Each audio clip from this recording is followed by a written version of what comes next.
Hey everyone, give me a second. I don't have the chat window up. This is Office Hours.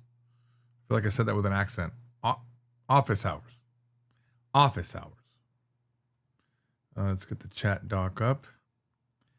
It's been a while. I've been meaning for the last few days to do a video, book 5 video. I already prepared some sentences. I was going to do it. Just haven't gotten it together. So I'm doing a live stream in its place, but I'll eventually get to it. Wait a minute. Am I on the right channel? You know what? Let me double check. Japanese from 0? Yeah, okay. Double checking. It is 1月27日 2006年. How are you guys doing? If you have questions about Japanese, I'll do my best to answer them. I'm not ChatGPT, therefore I might not always have the exact answer. It'll be the best I can give you, though. Just trying to figure out what's happening here. Book 5 video. Yes, I'm working on it. By working on it, I mean not doing it for days and then eventually doing a live stream instead. That's what I mean by working on it. I have had, I think it's been over 4 years since I've had presentations for book 5. I think. That might be book 4 stuff, though. But at least for a year and a half, I've had book 5 sentences ready to go for videos. That's how much I haven't done it. Let me try to zoom these I'm not wearing my glasses right now. Hang on, give me a second. I think there's a way to increase the size of this. I don't know. Maybe not. Let me move it up here. Oh, there we go. Oh, that's better. Happy New Year. Hope all is well. Everything is well. I've actually been running every morning since the 9th. So we're coming up on 20 days. I skipped only one day. I forgot why. There was a reason why I skipped, but I did. I've realized something. There's something I realized while doing the running, or the whole thing of the running, is that from the day one, I decided to change up what I do. So normally what I had been doing in the past where I failed at running is I kept trying to do more and more and just get better and better and better. And I'd push myself too hard, always to a point of breaking, and then I wouldn't run anymore. And so this time I said, you know what? I'm just going to run around my block. It's a 4.5 minute run. At least it was. Now it's about 4 minutes and 5 seconds. So I've actually gotten faster unintentionally, not trying to. And another thing I did was I have my earpods in, connected to my watch, right? So I set it up so that when I start the run, it plays a playlist. But in the past, I might change up what I'm listening to. I might listen to a podcast, whatever song, some YouTube video, whatever. But this time I said, you know what? I'm going to make it consistent. So now consistently for the last 19 days, I've been listening to Back in Black by AC/DC. And coincidentally, a good run is right when the song ends, exactly when I get back to my house. So it starts like Back in Black. And and then by the time I get to it's a fade out. So it's not that fun. I wish it was like an ending on a beat kind of a song, but it's not. But that's what I've been doing. So now when I start the run, I just know it's going to be this song. Don't got to think about it. And I just run. And I never push myself beyond that. And the only thing maybe I've done recently is I would start doing a separate, what I call a workout, where I instead of outdoor run, I throw it into outdoor walk. And then I walk the same distance. And every now and then I'll chuck a little bit of more of a run in there. But that's just more because it felt good too. So, hang on. MC Benjamin says, is there a point in Japanese lessons that you do where it changes from ways to say things to the most common way to say them? It just seems like the Japanese I hear in anime is on TV is different. Okay, before I even read what else you said, you're right. What you learn in textbooks, including Japanese from 0, unfortunately, is very clean textbook Japanese. It's very tailored to what you're learning. Then you get into anime and there's different dialects. There's super low formality or politeness, like familiarity, with friends, and emotion and voice acting. anime is not the same as even everyday speaking. So for example, let me think about what would that be like? It'd be like, I have to go eat now. I'll see you later. In English might be, yo, I'm gonna go eat. Yeah, I'll catch you later. But you can't teach that in a textbook, right? You're gonna teach, I have to go eat. I must go eat. You're gonna teach something like that. And then your friends are gonna say, like, I have to go, I'm gonna go eat, man. You need something? Let me know, bro. That's how we talk to each other, right? So, how do you teach that in a textbook? That's actually not a bad idea. Like, if you could take Japanese from Zero Grammar and then have a little bit of a section, maybe we could do videos on it where it's just like what they actually say or what you might hear. I do try to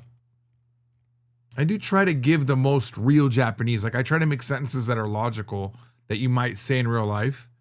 There's a few bad ones in book one, like famously bad sentences in book one. I'll say is this. It's like, is that a toothbrush? Right? Is this a toothbrush? これは歯ブラシですか? That's the question. And then one of the answers is, いいえ、指です. No, it's a finger. That's a horribly bad sequence of sentences that would never happen. But we're trying to show the grammar of, is this a, no, it's a. And at the same time, we don't have a lot of vocabulary. So you end up with these really, really dumb sentences sometimes. Okay. From what I've learned in the last 3 books, no offense, it just seems like there's some kind of transition point that I haven't gotten to. I don't know. I think if there is a transition point at all, it's here, MC Jammin. It's when you get to the lesson on using verbs and verb phrases to directly modify. I feel like in any language probably, especially Japanese, to me, that's the most powerful grammar. That's, I think, in book 5. So instead of saying, I eat apples, you say, yeah, no, the apples that I eat, they're Fuji and they're excellent. You speak like real sentences. You modify an apple from not just being the type of apples I eat or the apple that I like is this. You're directly modifying it with a full phrase. Yeah, no, the ones that I always eat, they're pretty sweet. That's how we talk instead of saying, I like apples. I eat sweet apples. I don't know if that's like an official transition, but I know that grammar, I think I called the video on that, the most important Japanese grammar. It's also, I think, a point where like, you ever hear the metaphor of like, oh, I feel like I've gotten to a plateau and I can't learn anymore. This is definitely one of those plateaus that you can stand on. Like if you know this, there's about 15, 16 high level plateaus below you where you stood and rose and stood and rose. And now you're at this high level where you can say the apple that I ate, or hey, where's the beer I was just drinking? Like that's a really good grammar to get to. Will it make you understand anime? No, anime is different because here's what you have to understand about anime and drama and things like that, right? Drama maybe is not as bad, but these are planned out conversations with characters that have lisps, special speaking styles, overly energetic, weird things that you want to remember a character for. They're not like me and you talking. Do you know what I mean? I mean, think about how The Simpsons are, or the voices of even Family Guy. Think about the over-the-topness of Stewie. Now, I know it's really bad to compare cartoons to anime, but when I watched, for example, No Game, No Life, and that the sister or whatever was like, Oni, Oni. No one talks like that. They just don't. This is why, like, for me personally, there's 2 types of anime in my head. And one type I absolutely hate, and the other I absolutely love. And one is the overly dramatic, hype, dweeb, weeb, whatever you want to call it, anime, where it's like, that kind of like, just hyper, like childish anime. Then you've got stories that are awesome that are told through anime, right? Like, I don't know if this fits it exactly, but like Steins Gate or Boku dake wa inai machi, like ones like that where it's a really solid story, and the medium that they chose to tell it in was anime. You know, is it still a little bit over the top every now and then? Yeah, it depends on the anime. I think even Death Note, like Death Note is a great, in my mind, a great anime that is a story that could really almost only be told properly through anime, right? But it's a clear story with people speaking relatively normal lines. What's up, Burnt Rolls? Hello, funny little girl. Maybe Neuralink language interphasing. Demo Robo Jack Wakaru. I have no idea what that is, Jack. Neuralink language interphasing. I'm probably promoting a new website. Eric says, I wish I could record my bar conversations and turn them into a book. Yeah, that's the thing, you know. Every experience that you have in a language adds to your understanding. Like, I'm on, now that TikTok is not TikTok anymore. I mean, name-wise, it's TikTok, but it's really not TikTok anymore. I didn't agree to the new terms of service, so I deleted TikTok, right? And now I'm up on Red Note, which means like most of my videos are in Chinese. And I saw a guy chasing a cat. Now, I have not been watching a lot of Chinese stuff, right? And I haven't even been studying Chinese in years. I have not studied Chinese. So, but now I saw this one moment burned into my head, and this way of saying something is now firmly in my head on one little video. A guy that was filming a cat, and then the cat ran away from him, and he said, "Chu na lia." I knew what it meant. I know all the words, but I didn't know that's how they said it. I just never realized. Where are you going? Chu na lia. Chu nali, I think. Chu na lia. And like, oh, okay. And so that gave me that. Now, would they have taught that in a textbook? I don't think so. I don't think the ah would be there, or the ya, or whatever it was at the end, right? I have to hear probably a little bit more people doing that to know if it's a ya. I think it's a ya. I'm not exactly sure. But like when I was listening to, there was I think it was Tansan Girls or Tangsang, Garlic Girls was this podcast I used to listen to, and they were talking really rapidly back and forth, and every now and then they'd have friends on and whatnot. And I started hearing a thing over and over again that I never saw in my entire semester of Chinese, right? It was 然后, and they said it like every 2 sentences. It felt like they were saying 然后, and it means and then. So, but you wouldn't hear that in a textbook necessarily, because those are curated sentences, and drama are curated sentences, and anime are curated sentences, you know? So you have to get into the real world to really probably get, I mean, anime is closer to the real world, but it's also, like I said, can be, spazzy was where I was looking for, spazzy anime. Not a fan of the spazzy anime. Rapper Records says, me and my missus are going to Japan in May, so I grabbed your books to try and pick up some understanding as best as we can with the timeline. Only just started your YouTube videos. Thanks, man. Let me give you some advice, Raptor Records. You can maybe skip every lesson until, do like the pronunciation lesson, and then maybe jump. Nah, I don't think you can jump if you don't know hiragana. If you know hiragana, jump to lesson like 6 in the new book. Jump right to this. I think I might eventually rechange how the book's ordered. I might do it. I told myself I was never going to do it again, but I think I don't like that we go through numbers and ages and self-introduction and coming and going before you get to sentence creation. I think it creates a barrier for the students because it's a lot of memorization where you're not learning structure. So something to consider. Amasa ichicha shinzato hanasu ga tsuki wari wari kuru. I have no idea what that means, Jack. I'm sorry. No idea what that means. Hanasu ga tsuki. Speaking is the moon. Wari wari. I think you might mean ware ware. I'm not sure though. Kudasai, please. I don't know what that means. I'm so sorry.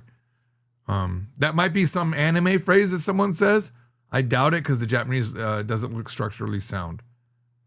Tell them old Zatoichi cereals are helpful. Hey, Violet. Any shonen.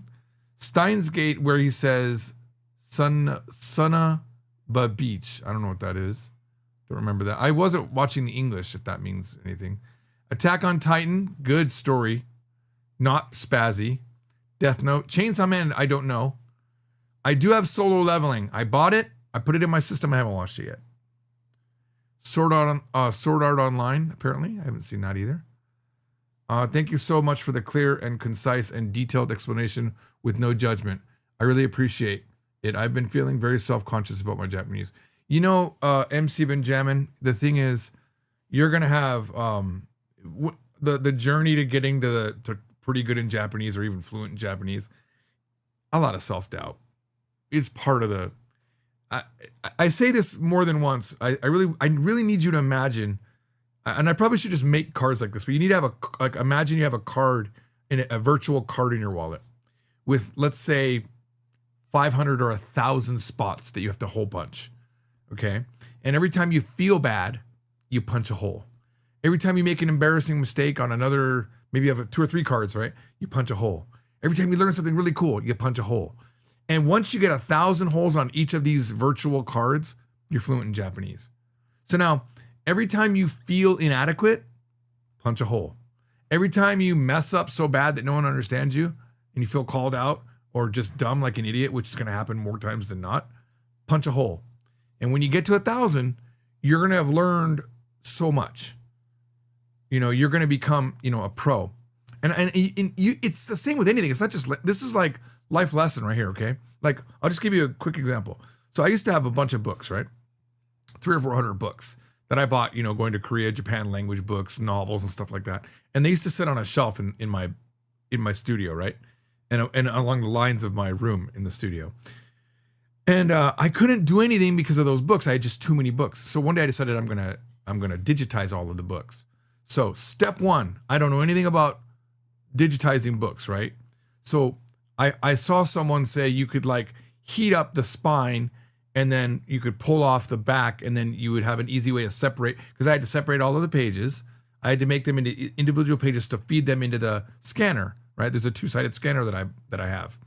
And so first version of me doing that was the very, very first thing I did was, before I learned about the heating up, was I have a like one of those little miter saw things, like a handheld one. I think it's a miter saw, like one of those rotating saws. And I in my hallway, like right outside my office, I set up the book and I put it on I clinched it onto the wooden dolly thing that I had. And then I went, and I cut off the spine. It was crooked and there was dust everywhere and it was scary and it was loud. It was a I did that one time. Did it work? Yes. I was able to scan that book. It's in the system. But I didn't like all of the dust.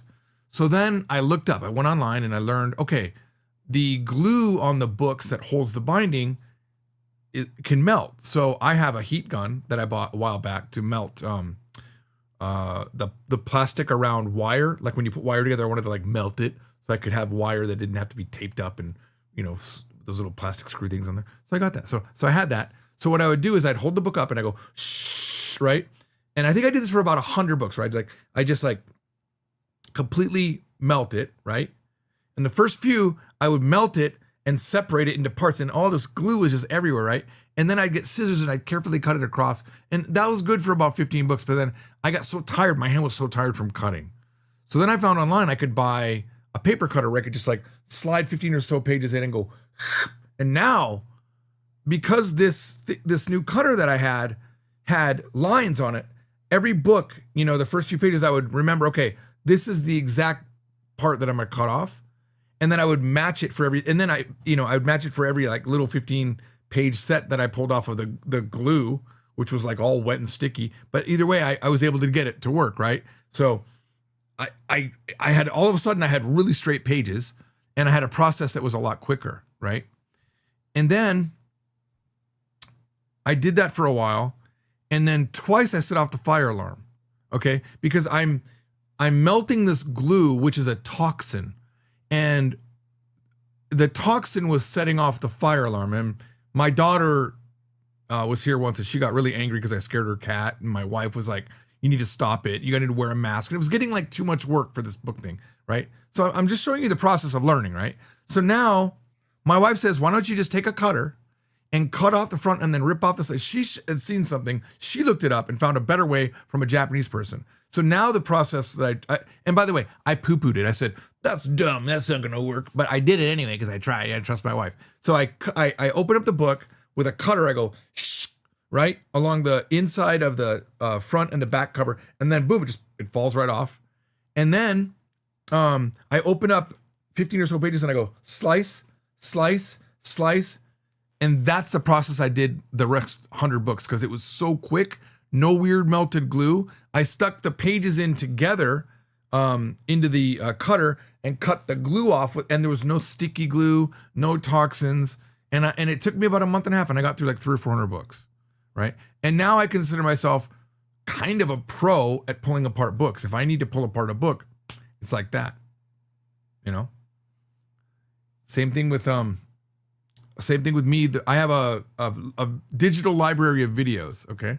I have 2,200 movies, all that I ripped from Blu-rays and DVDs and Ultra HDs. And now I'm a genius at it. Like I ran a stack like this. Okay. This is a similar stack. They're in the other room now, but yesterday I ran a whole stack like this and a half. Okay. This is the remaining part of the stack that I ran. In a few hours, I was able to rip all of these, okay? And add them to my library. Granted, I have like 8 rippers over there, okay? But over time, I learned how to use the software. I learned how to be more efficient with what I do. I got better, I just over time learned. Now, I say all that to say, that's what happens with Japanese. You start out as a complete novice. I don't like to say newbie, but you're a complete noob. You don't know anything about anything. You don't even understand you can't even comprehend what you don't know, right? And in the beginning, the Dunning-Kruger effect hits and you think, oh, this is going to be easy. You're so dumb that you think it's going to be easy. It's only when you get to really like a high level, like get to my level, and the lack of confidence that I have sometimes in my Japanese is insane for the level that I have, right? It's like, why would you think you're not good at Japanese at this level? But you only get that when you get really good, I think. In the beginning, you're like, yeah, man, I got this. I know arigato, gozaimasu, and I knew that a chan goes on a girl name and kun goes on a boy name, and you know some stuff. And to be fair, you know more than 99% of anyone you know. I mean, you just got to get through like 2 lessons in any book, and you know more than every American you've ever met about Japanese. Like, rarely we meet. So you feel good. You feel smart, which is a good feeling to have in the beginning. It's good to feel that way.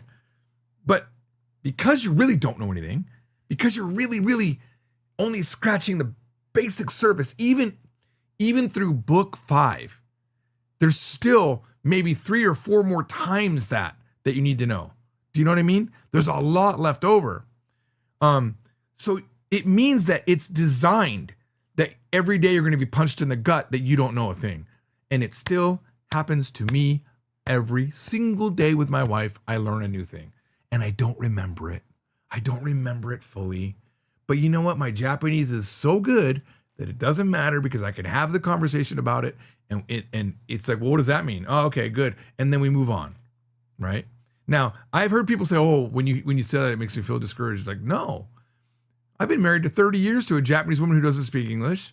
I built an entire company with my Japanese. I was signing contracts with major labels in Japan for music CDs and licensing of music. I have done tons with my Japanese, and I still am learning. So it's never going to end. You're always going to have those days, But I'll tell you what, there's going to be amazing days also. Days where your Japanese is on fire. Days where you have the most amazing moment in an elevator with a Japanese person, or a great conversation on a train, where you meet a girl and you fall in love and your date is amazing. You're talking about stuff you never imagined you could speak about Japanese. And you're going to have these days where you're like, oh my God, I can't believe I speak this amount of Japanese. Wow. And then you know what? Maybe you'll be married 30 years to a woman like I am, and you have children. And one of them will speak better Japanese than you, and you won't understand how that's even possible. Like, they're amazing at Japanese. And when talk gets tough, you talk to each other in Japanese. Japanese is now a part of your life. It's not a thing you learn. It's your life. It's just who you are. AI not necessary. Translation device is not necessary. All right, I went a little bit far on that. All right, let's see here. Flip to the left, I like that name, said, what would you say other big grammar plateaus, milestones are there above the verb modifying one?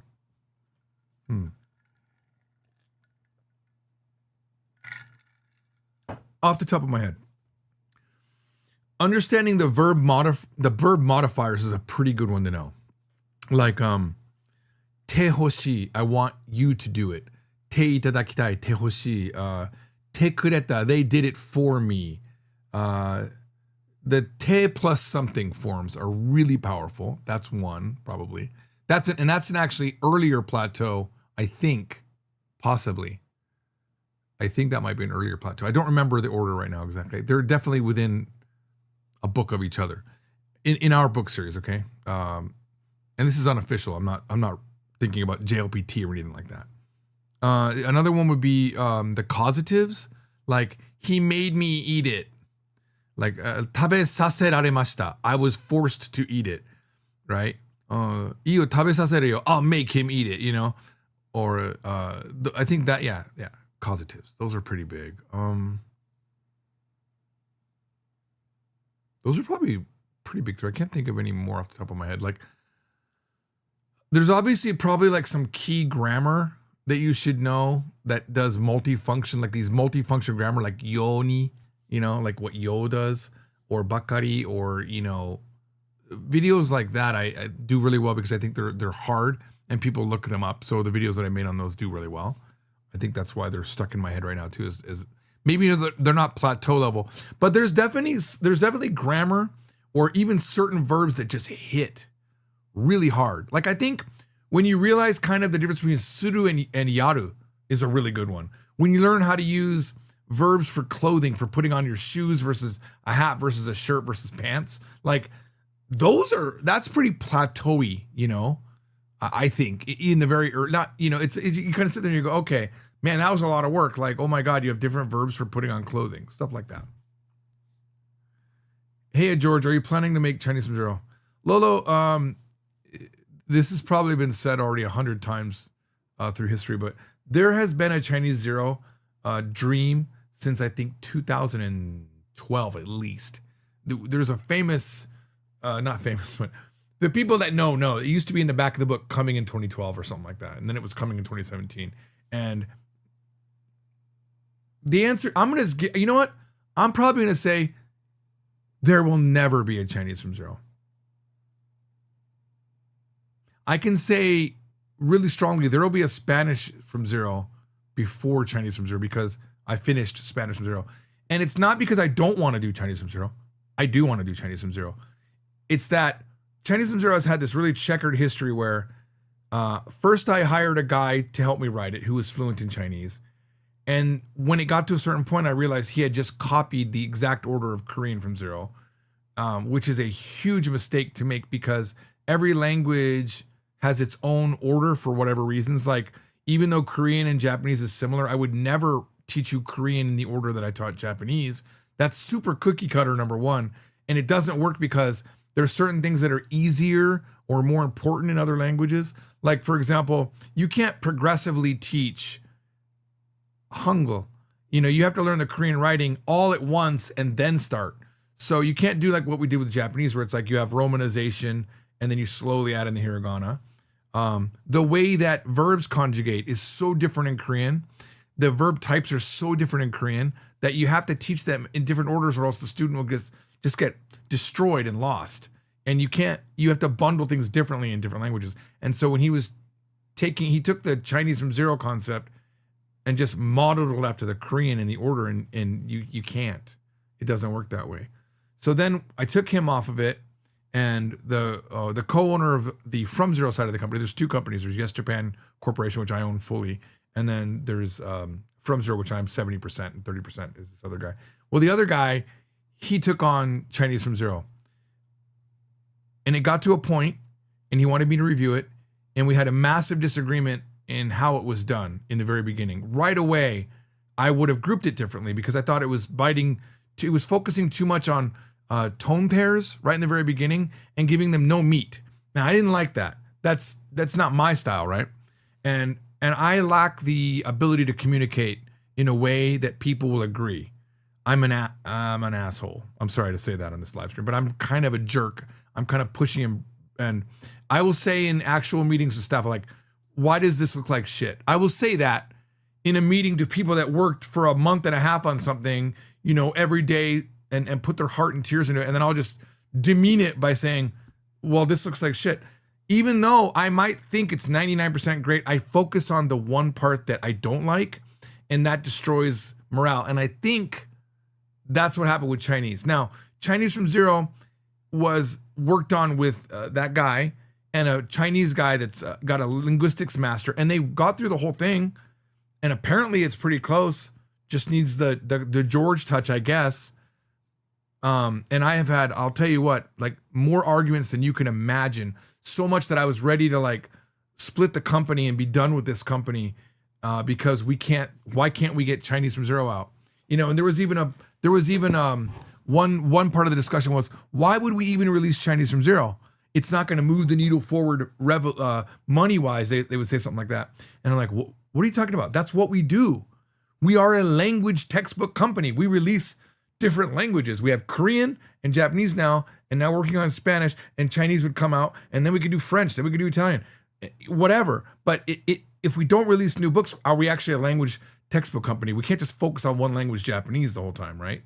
So anyway, I'm not trying to shift blame on anybody because I'm part of the decision process myself, and every time we get into these discussions, I end up agreeing, yeah, I guess Chinese from Zero isn't the most important thing to do right now, whether that's right or wrong. And even my own thought changed completely on it. Like one of the biggest arguments I had about 2 years ago was that Chinese from Zero wasn't coming out, and I was yelling at the guy, and he was yelling at me because I promised to work on Spanish from Zero, and I didn't produce that either, right? And so I got so angry that I said, fine, no, F you, I'll show you that I can finish Spanish from Zero. And then I went hardcore on Spanish from Zero, and it's done. It's done.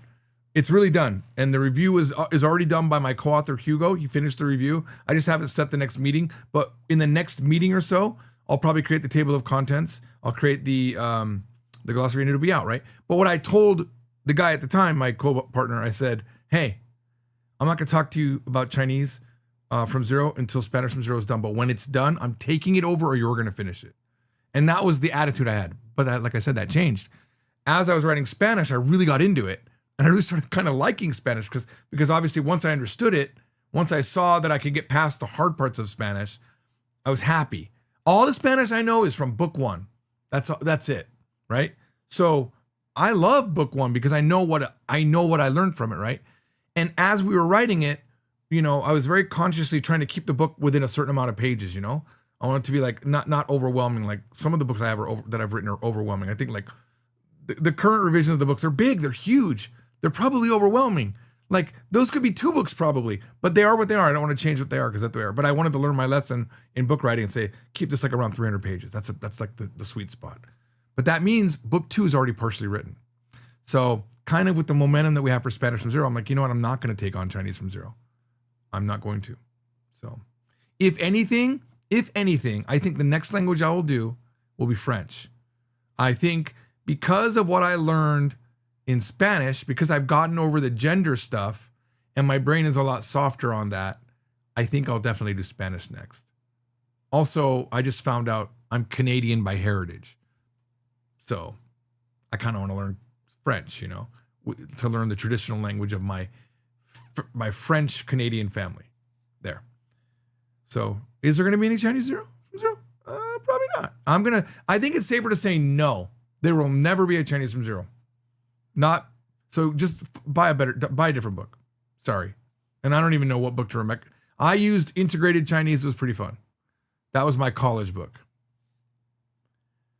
Okay.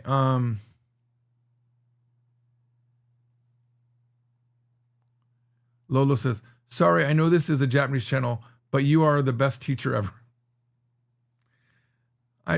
I appreciate that some people think that. I think what I value in being a quote unquote teacher, because I don't have teaching credentials. I'm just a guy that learned Japanese. Okay. That's it. I don't even have a college degree. So I really haven't like studied that. I don't know what it actually means to be a teacher with a credential. But the one thing that I like to do as a teacher is be vulnerable and let you know that even the teachers don't know everything. We know more than you. The people that are teaching you should know more than you. That's the qualification, right? So I'm qualified to teach you Japanese because I know more than you. The minute you get to my level or after me, then hey, you know what? Or the minute where like you're even close to my level, yeah, you know what? Maybe we can just be friends on Japanese, and I can maybe there's nothing left to teach you. You know what I mean? And then I'm not really your teacher anymore. Now we're like, what's the word I'm looking for? We're dorio English. Give me a second. I'll think about it in a second. We're counterparts? No. Oh my gosh, dorio. What are we? We're not schoolmates. We're whatever. We're equal level. There's a word that I'm missing here. Compatriots. No, there's a word. English is only my first language, guys. Roberto Baca says, self-doubt is part of any learning. You just need to power through that. Yeah, and that's the thing. Every time I've had a problem with any teacher, the worst teachers that I view, ones that cannot say, I don't know. Those are the worst. And ones that can't admit when they made a mistake. If you make a mistake, just admit it. It doesn't change who you are. You're a guy that knows a lot of stuff or a girl that knows a lot of stuff, and you made a mistake. And if you could admit that mistake, it's better, right?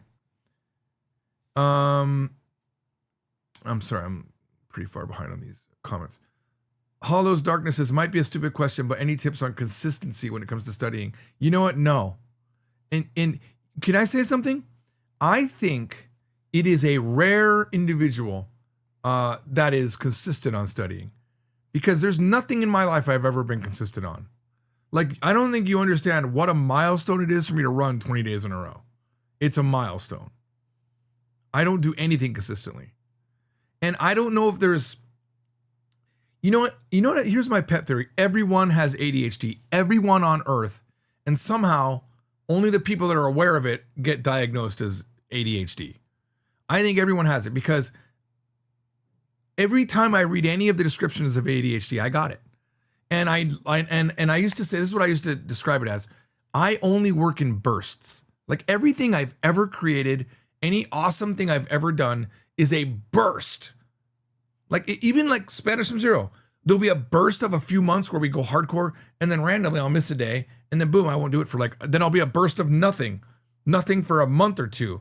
Ask Hugo. I'm sure he's disappointed like crazy that we have taken all this time off right when we were near the end, and then we went back into it, finished it, and now we've taken another week off, right? It's just the way it is.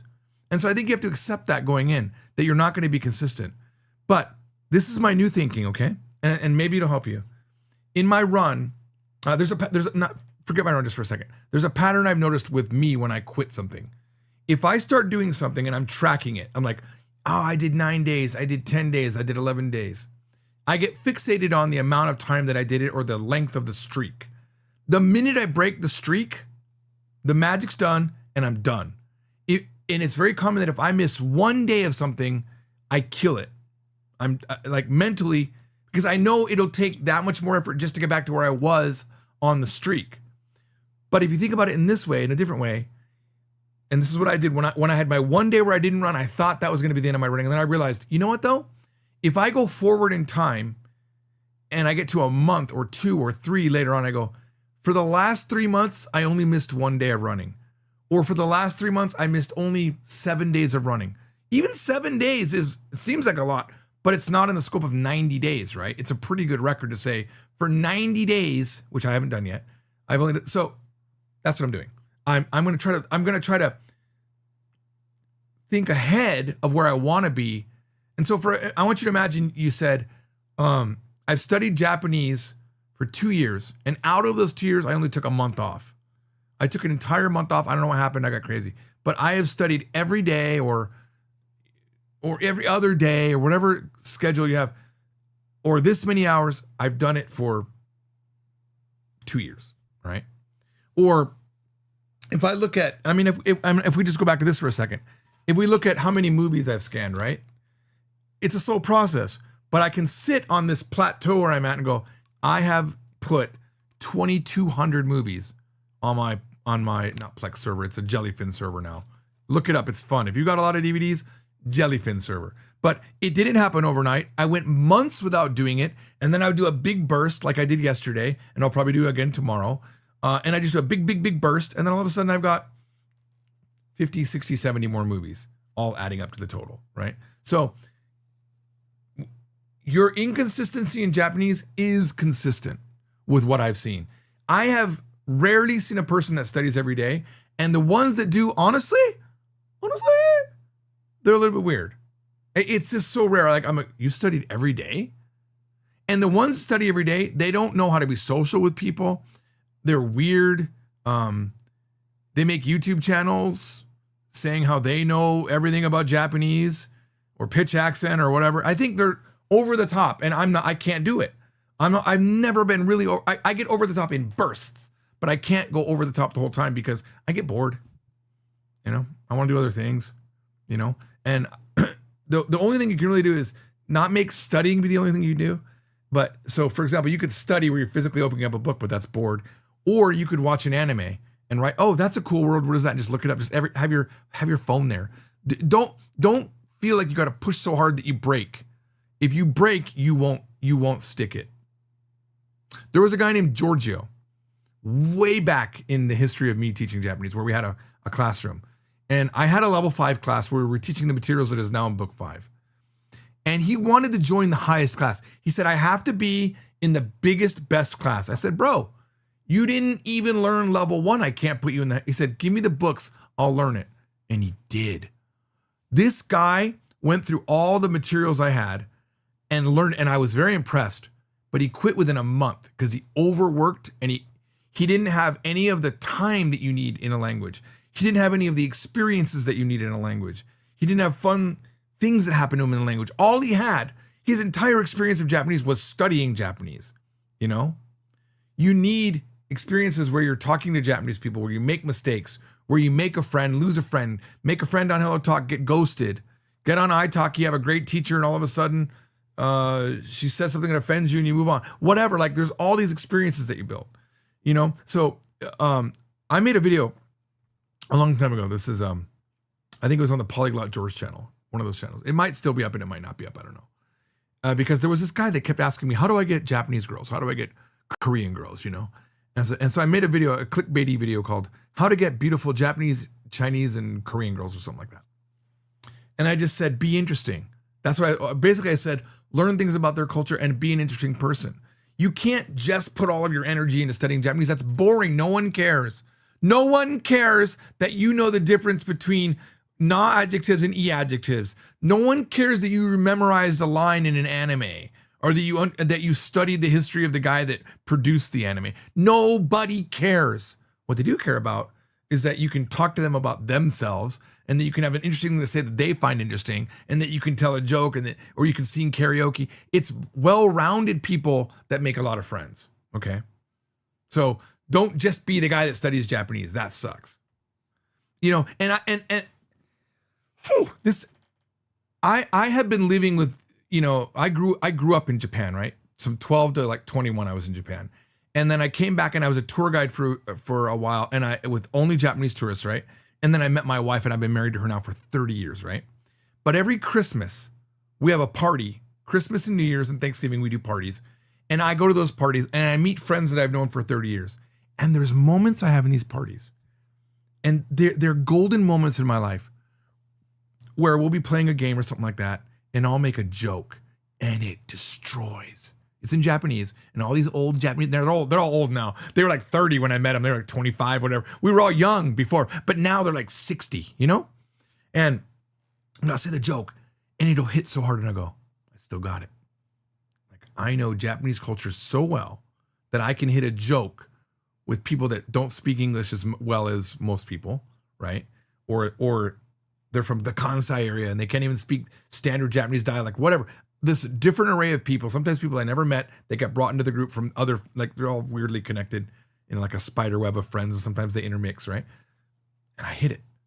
And these are like life golden moments that I think on my deathbed, if I'm going to go ahead and mark the most amazing times in my life, it's probably a lot of times at these parties where I'm using all of my Japanese. I'm speaking only Japanese. And by the way, I'm not the center of attention. I don't want to be the center of attention. When it does happen, I don't know, there's a little bit of trauma. When it does happen, I don't like it.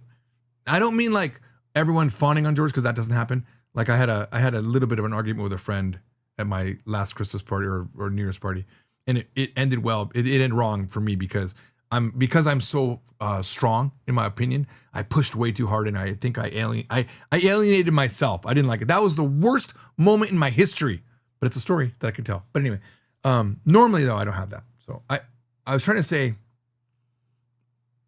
don't abuse, because if you're in Japan, you're in a situation where you might be the only foreigner in the party. Don't abuse that is what I think I'm trying to say. Don't let yourself be the center of attention, because Japanese people will let you be the center of attention. You won't realize it, but it's not the attention that you think you're getting. It's like, oh, wow, this guy does not know how people are reacting. I know that's a little bit vague, but that reminds me of something I want to show you.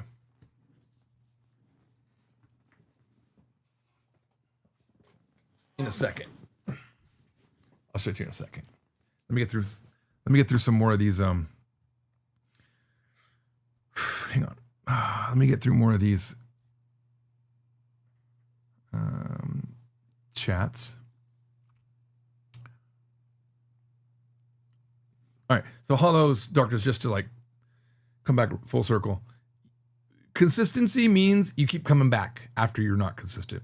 You keep coming back. You just remember, in the scope of Japanese learning, when you look back over 5 years, how consistent were you in your breaks and coming back? You just got to keep coming back. Like if I miss another day in running, I'm not going to let it stop me. I just know I got to start running again the next day, right? Or if I hurt myself and I need to take a week off, I need to think, what's the scope of over a year? How many weeks did I run in the year,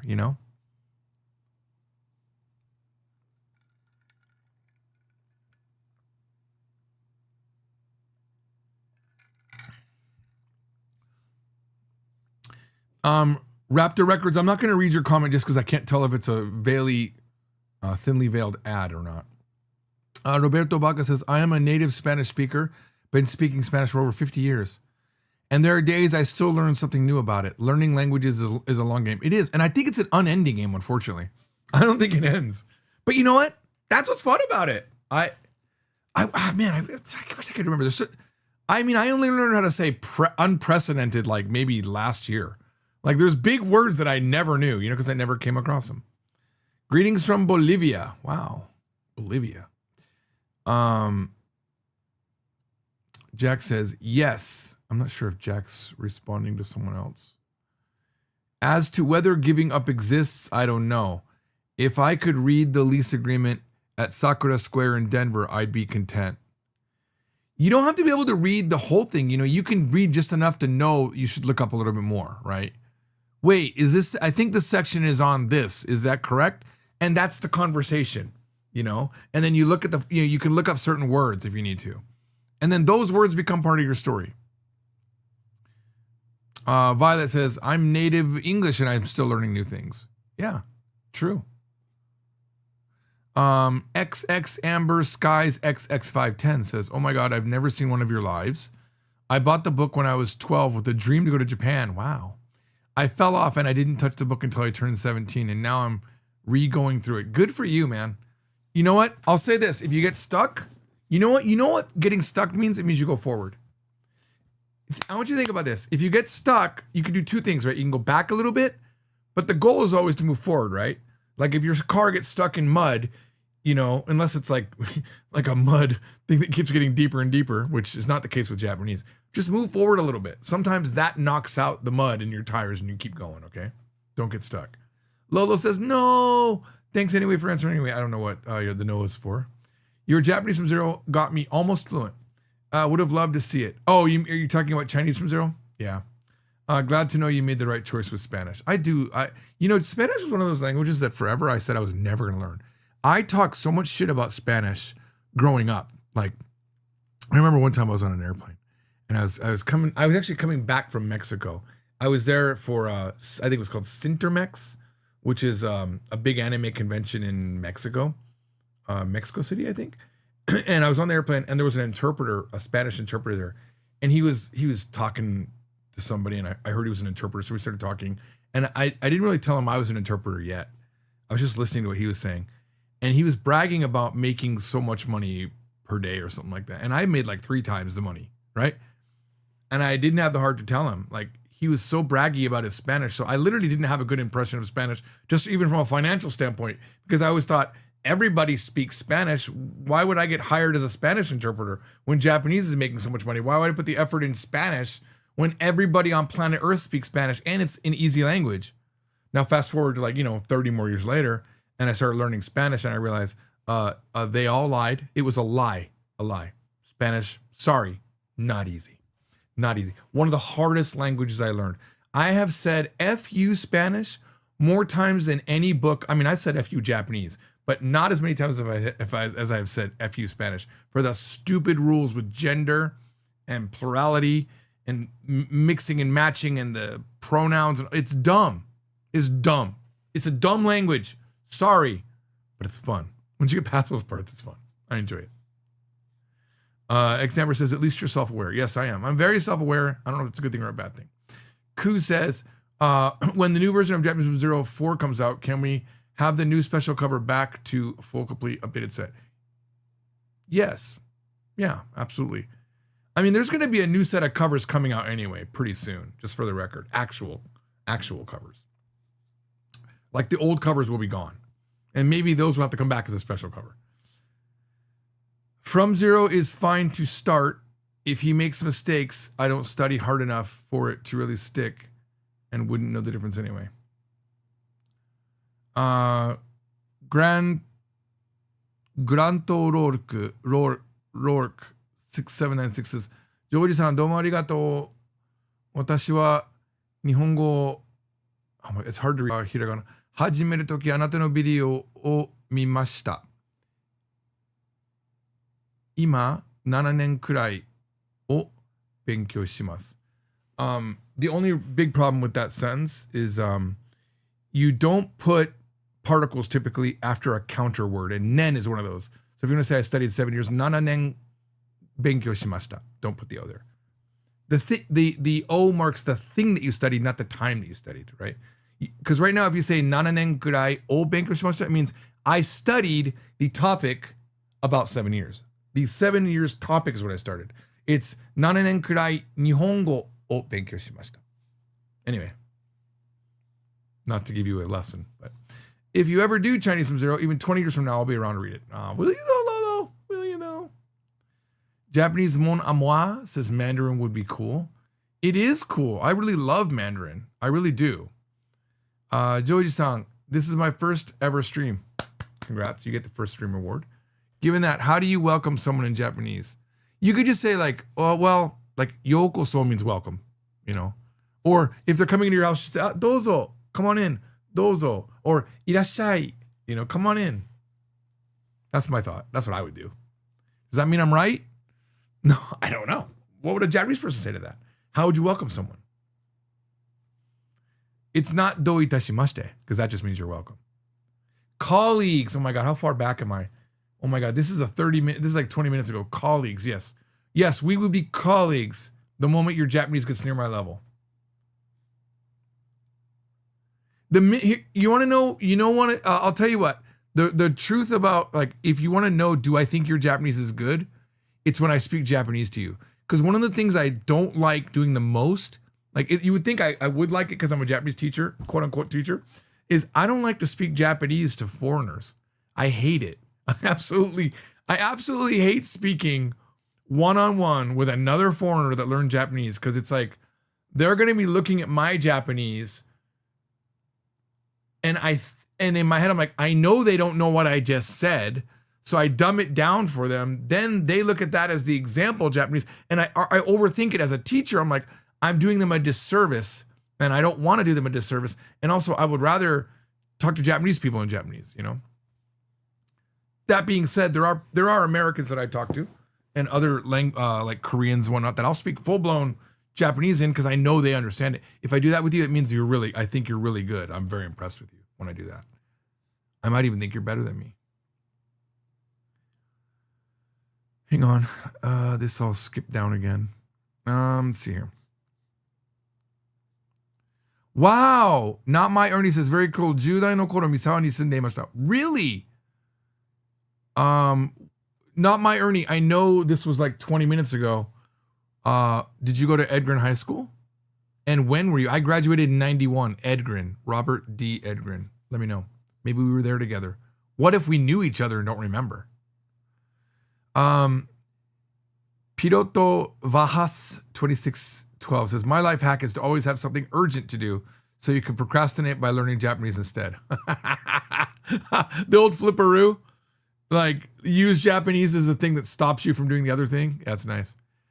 Lolo says, I watched Japanese from Zero and I loved it. I then watched your vlog channel. I watched you go to Sapporo and Ice Festival. A year later, I was in the same place. Wow. Oh, man. Sometimes I forget all the channels I have. But yeah, the Adventures in Asia channel, one of my favorite channels. And actually my second biggest channel that I never finished because it didn't make money, unfortunately. When are you going to do more Adventures in Asia? Oh, shoot. There we go.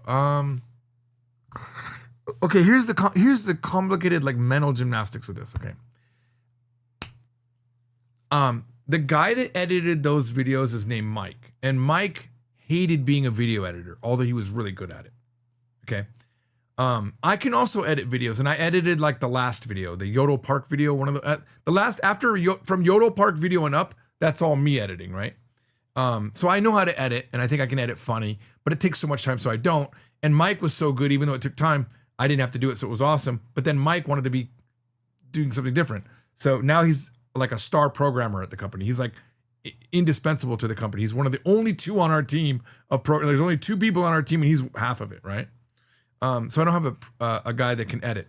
Now, I have a new friend named Violet, and Violet has offered to edit, but I feel too guilty to ask her to edit because there's no money to pay to edit. And the only way there would be money to pay is if that channel exploded. But for that channel to explode, she would have to do a ton of work that I don't want her to do. I'd rather her build her own business because I like her that much that I don't want her to help build my business. I want her to build her own business. You know what I'm saying? It's a very complicated system. So the only person that can really edit that is someone that's either a full-time employee for the company or someone that can edit. Like, I know a guy that I think could edit really well, and I even offered him a job and I offered to pay him, but he said no. He's watching right now on the stream. I love him. He knows who it is. So I don't think that's going to ever come back. Like, will there be a video every now and then? Yeah, when I'm feeling it. But I think one thing I was trying to think about doing was like, maybe I could burst through a couple things. Like one season, like let's say 10 episodes of Adventures in Asia. I have videos. Dude, I have a video from Taiwan like 6-7 years ago. That's so awesome, right? My last video to Korea, I think I took singing lessons. That would be an awesome video on Adventures in Asia, right? In Taiwan, I met some random girl, and then I was driving on the back of her moped through Taiwan, filming the whole thing. It was awesome, right? And then I took singing lessons in Korea because the school that I was learning Korean in closed down. Like after like me going there 12 years, they don't exist anymore. And then my friend was randomly talking about singing. I'm like, oh, I would love to learn singing because I wrote all those songs and I was singing. I wanted to get better. And I went, and it was insanely beautiful Korean girl. Like with her midriff showing. I got it all. She let me film it all. And it's funny. There's moments where we're dying laughing in that video. Like I did like 5 days, right? Back to back. There's just moments where I'm having so much fun that we are laughing. Like I'm like red in the face. My bald spot, super red. Okay. That would be a cool video to watch, right? Even if it doesn't end like with like all of a sudden I'm singing geniusly, but who's going to edit that? Who's going to watch, 20 hours of video to get the key moments? Nobody. Okay. That's the problem. I need to maybe find like one of those cheap, like, apparently you can get like a really cheap video editor in the Philippines or something like that, but maybe one of these days I'll figure it out. Whew, okay. I'm trying to get ahead. I don't want to, if I skip your question, either I missed it or it was a dumb question. So far, I haven't seen any dumb questions yet, though. I'll tell you when I skip it purposely. Okay. Raptor Record says, what I'll say in terms of the teaching aspect, I watch a guitar teacher called Justin Guitar, and instead of being a know-it-all, all he shows how hard he struggled with lessons when he uses his left hand. That's really cool. There's a YouTuber that I watch more than any other YouTuber, and I've watched more of his content than any other content creator. It's Thermal. He does StarCraft streams. And if you go to his channel, when I go to his channel, almost every video is red, like the red line. I've seen every single video. And now I've watched so many videos, it's feeding me stuff from 2.5 years ago. And I love him. He's self-aware. He has humility. He's funny. He's insanely talented at StarCraft, okay? But he doesn't show off. He actually does a lot of handicap games where he says, I'm gonna limit myself to this. And then he still destroys, he still kills the other guy. But while he does it, if that other guy does something impressive, he says how impressed he is with that person. And he's very complimentary to people. And he's who I strive to be as a human being. At least what I see in his videos. He could be the worst human being on earth, not in videos, but in videos, he's insanely good.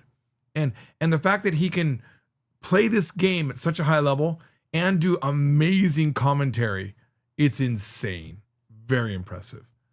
So I love people like that. So that sounds like what the Justin Guitar guy is, that he shows you something with a handicap so you can, and the same thing with Thermals. You can tell he knows what it's like to be a beginner. He understands that.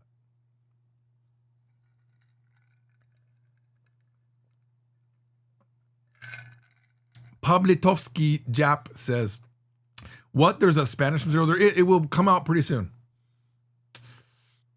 This number changes every time I say it. Definitely this year. I mean, it's really, there's going to be a sample version that comes out. I'll be able to show you. We're just now finishing the cover of it, right? I'll be able to show. I have a meeting Thursday to see the cover again. Maybe I can show it to you. Maybe I'll show you a little bit of the cover. Hang on. But it's really close. Honestly. Where would the cover be? It's been a while. The problem is this cover gets put into so many different. Okay, I'll show you this. Let's see here. Copy link. Give me a second. I got a lot of things I gotta do to get it up. Here. Put this over here. So this is the work in progress. I think if I do, hang on. Right up. Okay, do this. Oops, move the chat over here. There. So this back is just a picture we put back there for now. We were just really getting the character set that makes it look like our style of character. The artist is Silt. I think this will be his first. No, I'm sorry. He did all the chibi covers, and this is not his first cover. He did all the chibi covers, and he did all of the covers of the special covers that were just up over on. If you go over to, what is it? This one? Did this go up? Shop.fromzero.com. Here, I'll show you. He did these covers. Hang on. These books they're not selling right now, so even if you think these are cool, they're not available right now. But these are the other covers that he did. And these characters will be on the covers fairly soon. Okay, not this style. This is a special cover, only available here. Let's see if we can get to the other. Okay, this is book 2. He did all of these, so it's the same guy. So we're trying to match this style of character for the Spanish book. Okay, and all of the new Japanese from Zeros probably relatively soon. We're still going through the final draft of the new covers. These characters will be on them. It just won't be this white back with the Japanese sayings. It'll be like, Japanese from Zero on top and all of that stuff. And it won't have these sayings at all. So, all right. He also did these chibi covers here, which I really dig. I dig these chibi covers. They're kind of my favorite covers, honestly. The color contrasting, the action of the scene, I really do love them. Like it sends you to a place, you know what I mean? Like Kenji just sitting here. Also, my contribution of adding the lamp. There wasn't a lamp here originally. I was like, bro, how is he reading without light? I feel very happy that I added that. I mean, I didn't add it, he added it, but in the editing process, I was very happy to and that gives it that vibe for me. That's about the max I did here. You got Mari here on a rock, just chillaxing in nature. I love this as well. These aren't available right now. Sorry, these are not available. These are all, we only do these sales every now and then. Then you got some karaoke action happening. He's just out on the town. There should be more people on the streets. I probably would have like requested that if I was paying attention, but I wasn't. And then, hey, Sapporo Snow Festival on the Kanji from Zero Book 1. Yep. You notice we got Tomoko as a snow sculpture here as well. You know, very nice. I'm pretty sure this was taken, this concept came from the fact that I had been to the Snow Festival recently when we began doing these. And then here's a place I've never been, but this is designed off of Okinawa. This is the latest character added to the collection from our other artist, not AI, by the way, our other artist, Haruna-chan. We hired her directly from anime school. Like she literally learned how to do anime. And so we hired her like right away. And then here you go. This is the in progress Spanish from Zero book cover that will be out very soon. There. Oops. Okay. Back to the chat, as I'm so far behind. Molly says, in your book, you'll have words to practice writing like the word ai. So as a beginner, I pronounce it as ae, or ai. But apparently it's pronounced like I. When do we learn in your books the pronunciation? You learn pronunciation right away, but I don't teach you, I don't give you the phonetic style in English. I teach you that sounds like and I sounds like e, and then I becomes I. Yeah. It's like, it is those two sounds together, but when to not blend. I guess you'd have to listen to it on the website. Like if we go to the website, let me show you. Give me a second. This isn't me trying to promote, by the way, but the website isn't free. And that's just the economics of the thing, is it costs so much money to run. Like half of our employees work for the website, so we have to make money on the website, so it's not free. But this is the website. And if I go to, let's see here, I go to the courses and we go to Japanese from lesson 1 and we go to, let's see, where would that, this is the older version. Hang on. Go to this one. I don't know if this changes it. Changes it a little bit. Let's see. I got to find out where the hiragana lesson is. Here we go. Okay, so if we go to new hiragana. Okay, now here,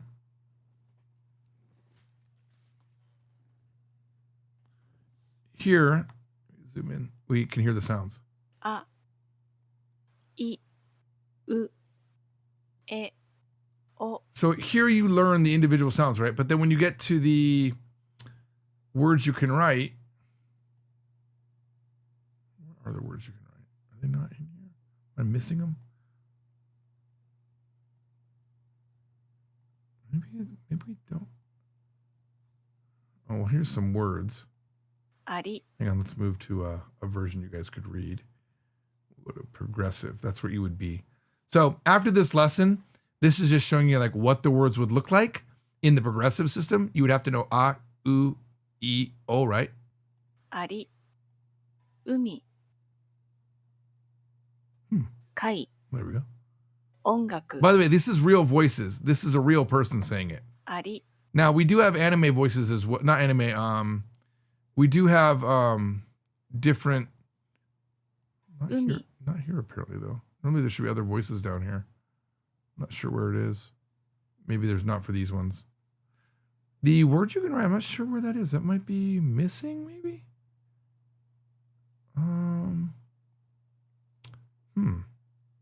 Yeah, I'm not seeing it. That might, because that was kind of a workbook thing. Maybe the workbook didn't get translated onto the website. I was hoping it would have been, but I guess it's not. That's what I was expecting to see, but it's not there.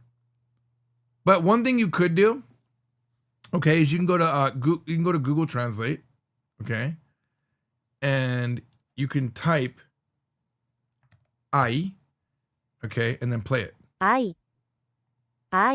Okay. right Ai. there. Or let's say E, いい、 or these are all things you can write in book 1, right? いいえ、 It's right there. no, いいえ、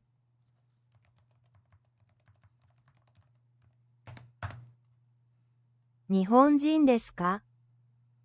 Nice. Sometimes I'll do that for Korean, like like in the beginning of learning Korean, I did that, or I'll do it for Chinese because the Google Translate voice algorithm is really good, so they're gonna be paying attention to actually tones and stuff like that. So stuff. All right, there. I am disappointed that the word you could write wasn't up there, but we'll add it in the next version. I'll make sure it's there, or we'll make a quiz with it or something like that. Okay, let me try to get through some of these things. Wendy says, my dad, who was a college professor, always said that the book is 100%. The professor who teaches from the book is at 90%, and the student who is learning from the professor of the book is at 80%. Interesting.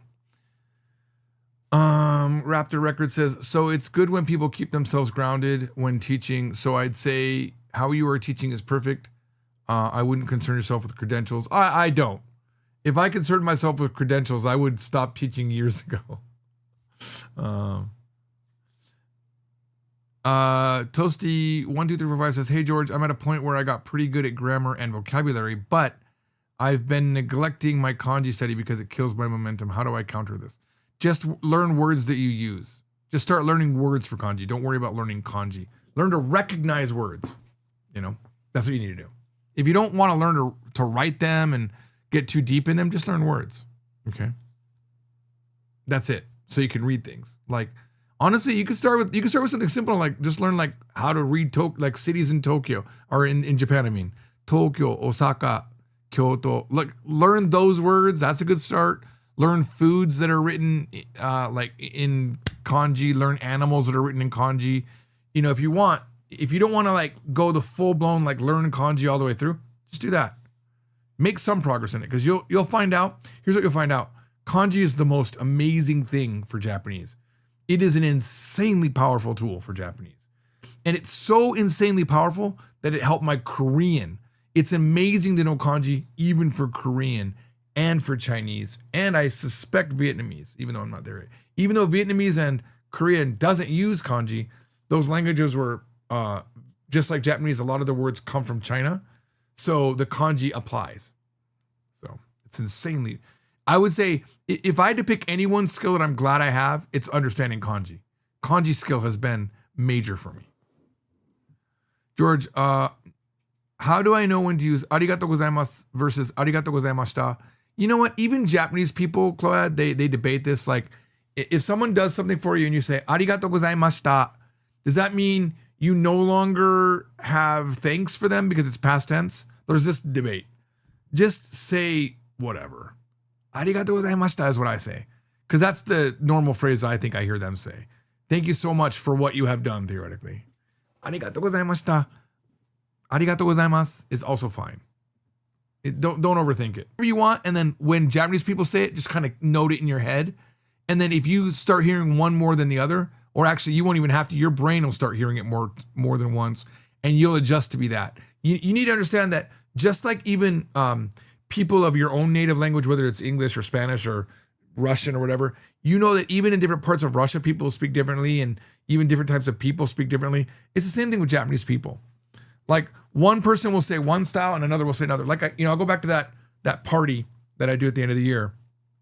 You know, there's one woman that comes, super cute older woman. She's Kansai dialect. Everything that she says is completely different from what the other people from different parts of Japan say. They're completely different, but they all understand her.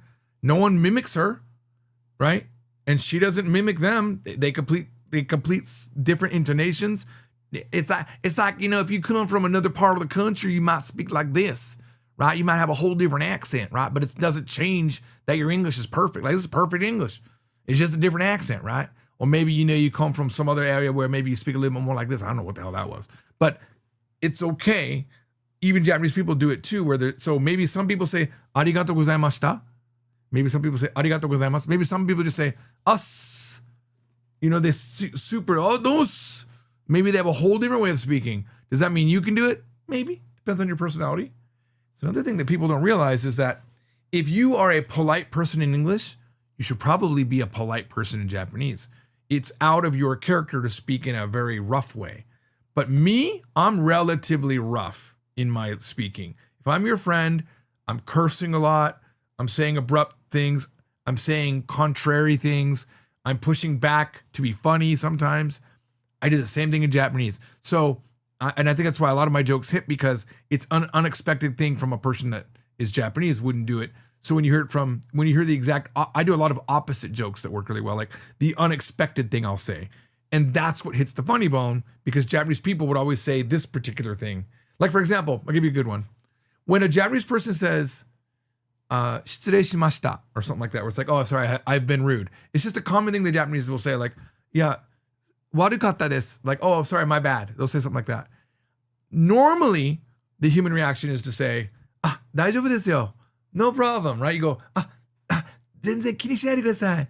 Please don't worry. I go, いや、本当だよ。すごい失礼だよ.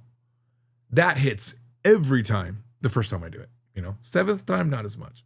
If I say, they go, 失礼しました, which just means, oh, sorry, I was rude. But they don't really mean I was rude. That's just a typical saying that you say when you've done something, you've gotten their way or whatever. The correct response is, like I said, it's okay. But I always say, yeah, you know what? You have been pretty rude. そうだよ。すごい失礼だよ。なんで? Why? And that is so funny, because that's not the right response. You know what I'm saying? Or if they say, 悪かったです. My bad. Right? It's the equivalent of that. You go, そうだよ。本当に悪かったよ。今度はよろしくね。もうちゃんとしっかりしろよ、あなた. Or I'll say, oh my, to someone that I should never say oh my to. You know, even though we're equal levels, but it's just like awkward. You don't do that. It's funny. All right. Not my, Ernie says again, 10代の頃、三沢に住んでいました。私たちは、we were classmates? Really? Ernie, you should get on, we should get on Discord right now and talk. I want to hear how we were classmates. Like, did you know Mr. Mikami? Anonymous Hero says, I'm at the point where I intuitively listening to anime and I can recognize words in almost every sense, and it's driving me crazy. Yeah. You know, as you listen to more and more things, all you got to do is start pounding down nails. Like these words that stick up, you learn it and you move on. Patterns that people say, learn it and move on. You pound down those nails and the rest of the things will stick up that you learn. And then that's one way to learn. Like, just if you have an abundance of input, you hear the thing over and over again, and then you run it through your nail crusher, which means learning it. You learn it, and then the nail, it's no longer sticking up in your head. Grant O'Rourke again says, thank you, George, for everything. Please do more videos where you make a list of words and phrases from a video. You mean the analysis videos. So how do you say unprecedented? Zenmon Jidai. Unprecedented is Zenmon Jidai. Let's double check. Make sure I'm not here. We'll go back to here. What I'll do is I'll type it in Japanese first here. Zenmon Jidai. Is that what it was? No. Zenmon. No, wait. Zen. Oh my God, it's something like that. Give me a second. Zen. Oh, what was it? It's something like that. Now, I want you to know something. What I'm doing right now, I could very easily just type it and get the answer. But no, part of the learning process that they've shown that is really effective to learning is you spend time trying to make the recall. That builds more pathways for that word. It might be zende mimon. Oh my God, something like that. Give me a second. Zen, I know is right. Zen mon ji. No.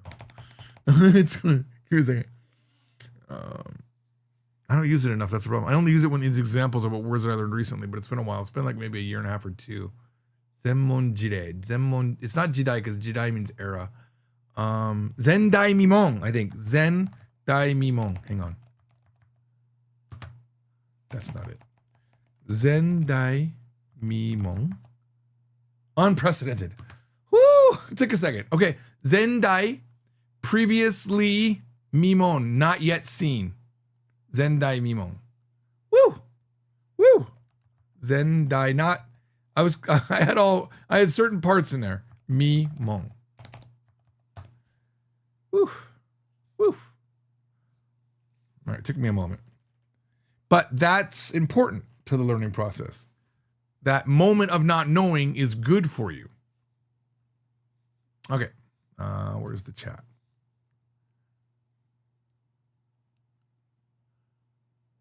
Oh my God.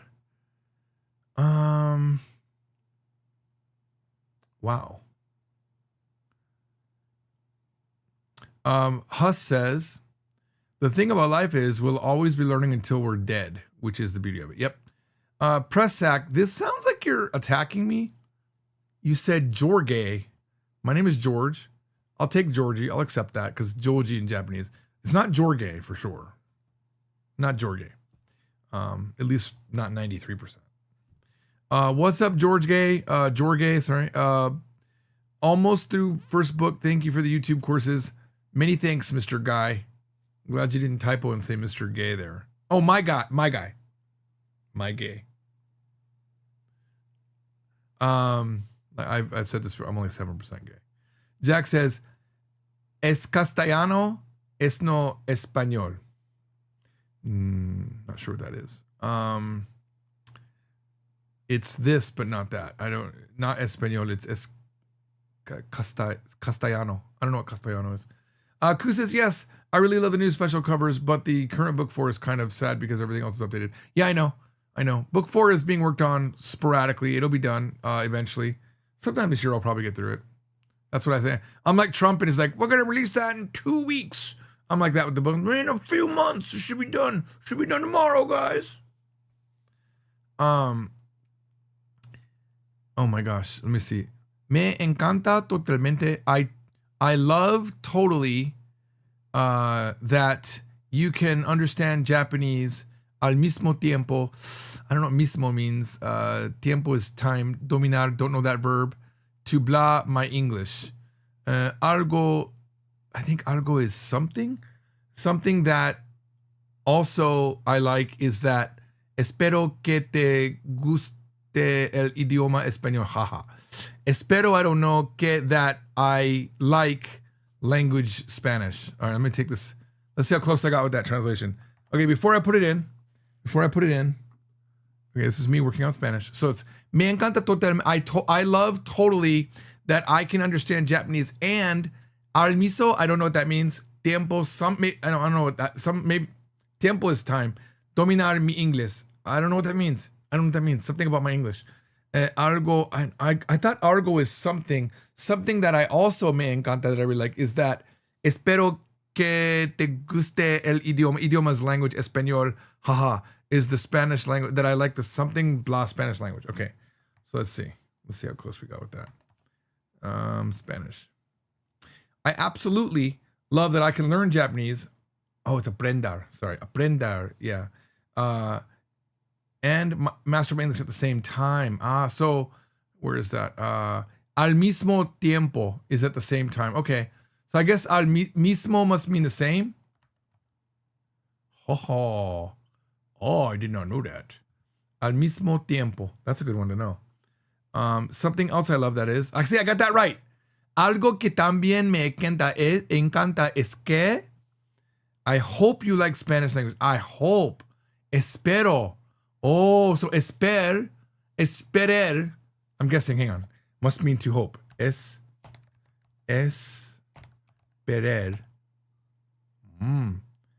Espero. I hope I can aprender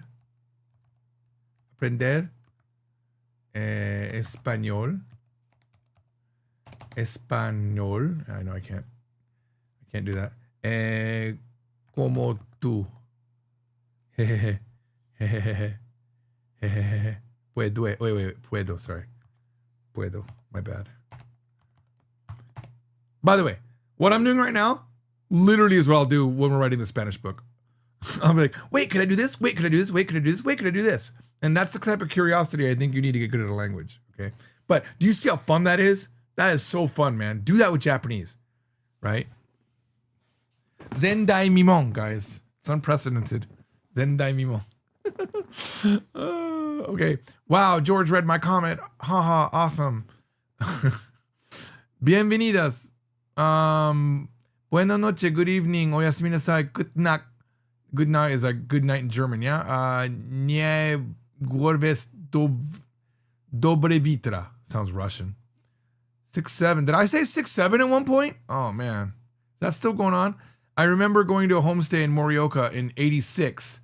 We were both on that trip, but stayed at a different family. Brother! Not my Ernie. Morioka. Okay. Let me try to remember people that I've talked to. Ernie. Did you have very thick glasses? There's one memory I have of a kid that I talked to on the bus. Very thick glasses, and you sat on the left of me on the bus. If that's you, that's insane. Because I remember you if that's you. Morioka. My teacher, Mr. Mikami, used to send me to girls' houses. He was the best damn teacher ever. He would not only would he send me to girls' houses, maybe he thought I had no game and I'd be safe. I don't know. But he sent me to girls' houses to stay. He would then send girls to my house. Thank you, Mr. Mikami. Thank you. I think it was to keep me away from his own daughter, but have I tried Uma Musume? I have not tried Uma Musume yet. Bamask66 says, sorry I came late. Yeah, where were you, bro? We had been here for like an hour and a half and you weren't here. Yeah. Yeah, it's not good that you came late. Oh, darn, the artist did a good job. Yeah, Silt is insanely creative and smart and talented. And you know what else he's good at? Being humble. He's a person that says, I messed up here, or I'm not good at that. Yeah, you're right. I need to work on that. And I remember this is like 4 or 5 years ago. It was just me and him working together on something, and he did some art for the book, and I criticized it. I said, you know what, man, there's something, I don't know what's wrong with your art, but it's like, you're very talented, but it's like you're striving too much for perfection. I said, and I showed him my previous artist work, right? This lady, Aki, that I had do work. I said, look at her imperfection in her art. Nothing on the left and the right is equal. And I said, if you look at the covers, of the Japanese from Zero book, with the current, like, these characters are weird in so many ways. Like, you can find flaw and these are professionally done these are Nitro Plus Japanese. The company that made Steins Gate did this art, right? When we're talking about Steins Gate earlier, but like, so these are famous people. And look at her hand. Like, what's up with her hand? Like, what's up with her ear? Like, there's things you can look at and you can criticize that this is weird, right? But there's a beauty in that. There's some beauty in that. Like, and I had this big long discussion with them over, like, talking about wabi sabi, which is like the beauty of decay, right? And then he spent the weekend like learning about it and just not taking the criticism to heart, not taking it personally, but saying, I want to improve my art, and George gave me a thing I could research. And he did it. And he's consistently done that. And that's why he works for me. Because trust me, we've had arguments. I've hated some things. I'm sure he's hated. We've had arguments where we hate each other, but we still work with each other because we both, I assume there's mutual respect. But Silt is insanely talented. And he's only gotten more talented over time. And he definitely has humbleness to him, even to this time. Okay, Arubaro. Oh, by the way, Kevin Abroad, I know I just sent you the books, but when you get to, when the new books come out, again, remind me again, I'll send you the new books if you want to show the new covers, if you want to. Your video did very well, so I'm very proud of the work you did on those. Very fair review you did. I almost think it was AI. It was not AI. The insane amount of meetings we've had where I've had to tell him, what's wrong with her hip? What's wrong? You should hear me in meetings. I'm like, she needs bigger boobies. Like, she's not 12, she's 17. Like stupid stuff like that, where I'm like, I'm overthinking that the character needs to look like a real person, and he's just like doing his version of it. And like, no, her back wouldn't arch that way. And there, I'll be like, how is her leg doing that? You know, and he fixes them every time. And Justin and I both, like, we don't like doing it because he's so talented, you know, like, and I don't have any art in me at all. Like, I really don't know how to draw. So I feel really awkward criticizing a guy that drew about 1 billion times better than I can. I'm saying, that looks weird. Why is her face weird? You know? So if I show you the different versions of the art, yeah, he's really, this is why I know he's talented, because he's taken criticism and molded it into really good art. And it is not AI. And we wouldn't use AI for our art. We just wouldn't. All right. Even though I'm not opposed to it. Hear me out. Not 100% opposed to it. But everyone would hate it if we did it. It's not AI. Any chance for a French from zero? Yeah, you know what? Honestly, like I said earlier, after Spanish comes out, I would be totally okay learning French. I think I can get through it now. Also, I have French in my heritage, and I just found out that, you know, I have relatives. I've confirmed that I came from Canada historically. So I know that they're French Canadian, so there's probably a point in history where I was from France as well. So I kind of want to learn that part of my family as well. Kevin Abroad said these special covers are absolutely gorgeous. What is the correct meaning of Aikido? Ooh, that I don't know. Aikido. I'd have to look at the kanji here. Let me how can I do this without, let me see here. Let me open up Word. I don't want to get the translation first. Give me a second. All right, I'm just gonna look up what it shows. I'm gonna see if I can determine based on the kanji what it theoretically means. I mean, do is probably written with road. Aikido. Okay. Oh, it's same. So it's matched spirit road. Matched spirit road. I'm assuming that's how it's written. It wouldn't be that. It's probably this. Aikido. Matched spirit road. These are my sentences for book 5 videos. Look at this. This is what I'm talking about. This is the next video I'm going to be doing. I'm making the sentences right now. These are the ones that Conical made. And I didn't really like them. So I'm modifying them to make my own. And then I'll have my wife check them, make sure there's nothing weird. Let's see, where was that? Now let's go back to here. And we'll do Japanese. Yep. Aikido. Okay. So what does it actually mean? What you could do is you could take each of these kanji, go to jisho.org. Now, I means matching, okay? Right? Oh.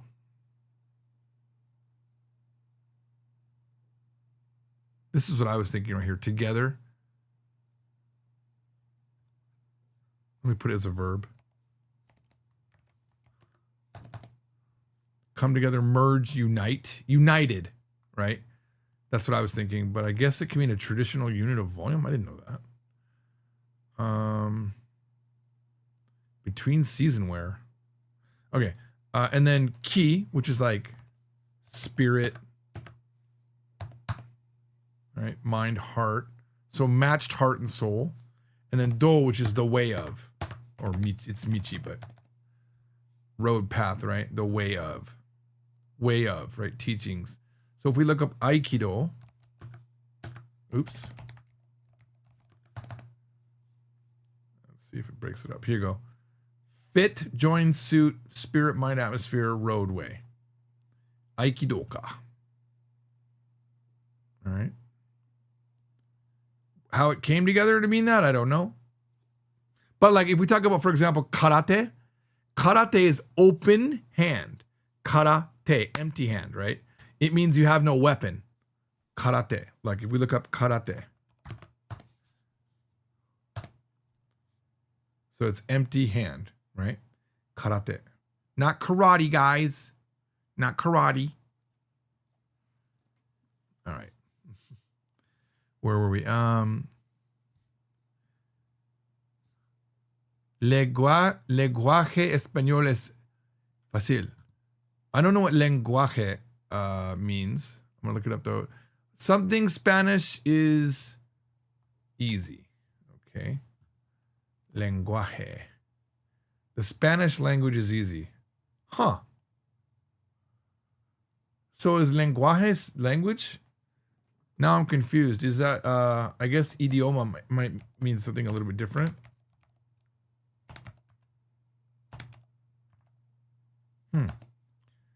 Lenguaje. All right. Cool. Did not know that. Thank you. Not that I meant to make this about Spanish, but I am learning it. And Monster Cult says, man, I didn't know you still taught. I do go through spurts where I'm not teaching. Oh, hi. On the topic of Google Translate, which do you think provides better results? Either typing questions with words such as who, what, where, when, why. I ask because Google Translate will translate. Is that a longer? Can I open that up? Nope, I cannot open that up. I don't know if you were trying to say more or not. I don't know.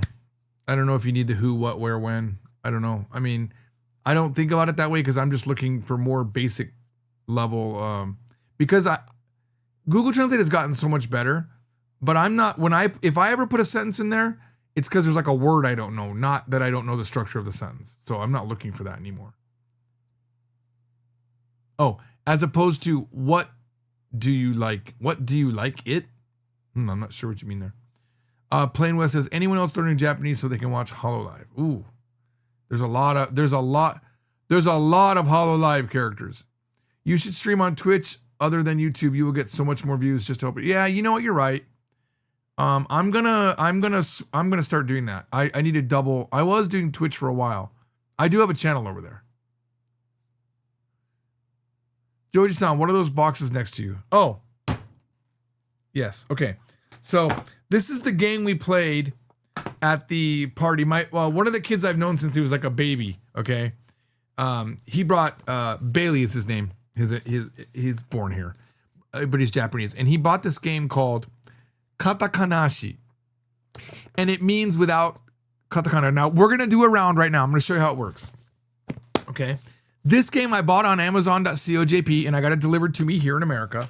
And I found out there's a part 2 of the game. And because the shipping was so expensive, I added another game to make it worth my while, okay? So I got this other game and I haven't looked at this yet. But these games are so freaking fun with a bunch of Japanese people, okay? But the way this works is there's 6 words on these cards, okay? Let me open this up. Okay. So you've got 6 katakana words on these cards, okay? All right, let me get my glasses on. Just so I don't have to strain. All right, we got Frankfurto, Chicken Nugget, American Dog, Hamburger, fried chicken, and hot dog. These are all 6 words. I think you know them all. Frankfurt, a chicken nugget, an American dog, which is a corn dog, a hamburger, fried chicken, and a hot dog. These are all words that are used all the time in Japanese. Now, there will be a card on the table with a number on the top, and each one of these cards has different numbers, right? And so you start out with one card on the table, and there'll be these cards in a pile like this, right? And then the person will take the card, like me. I'll take this card. Let's go back to okay. And let's say that the 3 is showing, okay? So the 3 is showing. That means on this card, I have to look at the 3rd word. Oh, this is a different one. Okay, this is a different one. Okay, now I have to now using Japanese to the group of people. I have to explain what it is, and someone has to guess the katakana word. But here's the thing: I, as the explainer, cannot use katakana. So katakana is not allowed in the explanation. If I use katakana in the explanation, I lose and I don't get a point. And the person that caught me gets the card as a point. So this is what I would say. Now here's the thing. Right away, I'm stuck with a problem because the word that I would use to get you to think of this particular item is a katakana word, right? So I would need to come up with another word instead of this katakana word, okay? And it's a hard one because we were doing it at the party, and I'm trying to remember what word they were using. That was like, oh, that's another way to say this word in Japanese that I never heard before. I say it's kyugi desu. That's the first hint. Kyugi desu. I think that word. Let me Let me look it up. I want to look it up, make sure I'm saying the right. I don't want to like give it to you wrong. Hang on. Where'd my Google Translate go? I'm just gonna look up Kyugi, make sure I got it right. Don't look it up. Don't cheat. Don't cheat. I'm not cheating, by the way. I am cheating. Actually, I am cheating.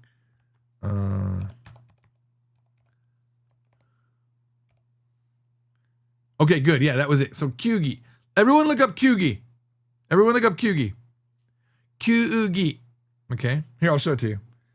This is the word. Instead of saying the katakana word, I looked up Kyugi. That's the word we were using in the game. So, Kyugi desu. That's hint number one. And I might say, dekkai marui mono o nageru. こういうふうに投げる。黒いです。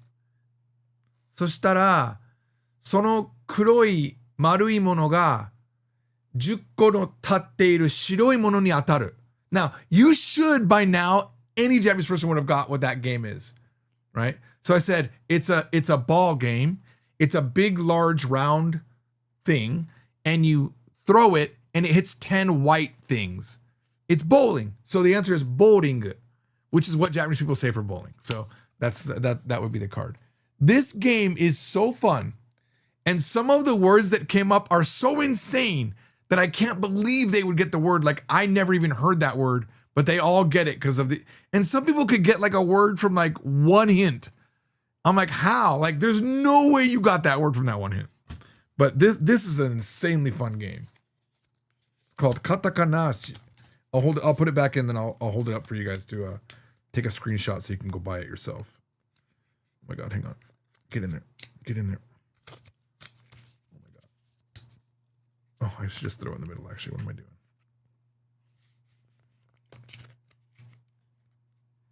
Okay.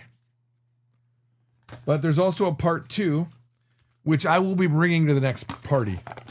And then this other game, I actually don't remember what it was. It was, 答えを合わせましょう game. Let's match our answers game. And then it's a challenge to get everybody to be on the same vibe, right?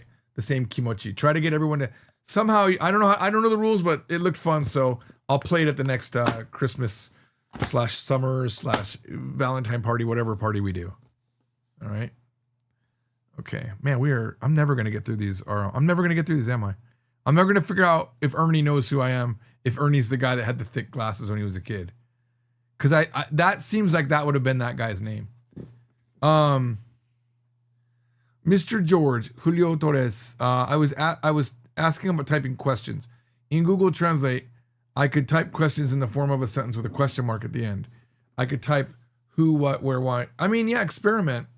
The thing is Google Translate is just a tool. You have to then see if those things work with Japanese people. You know, if you're getting ghosted a lot, your Japanese probably needs a little bit improvement.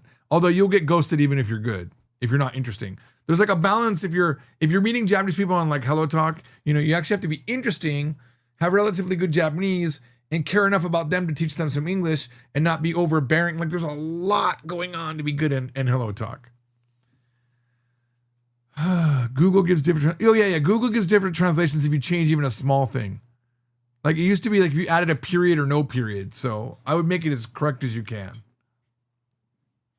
What about Arabic, man? You should try it. You know what, Manam? Let me say something. I want to be openly honest. I have zero interest in Arabic. For a couple primary reasons. Number one is pure ignorance. Like, I don't know anything about Arabic countries. Number two, and hear me out on this. I don't want to bring any controversy here, but I hate religion.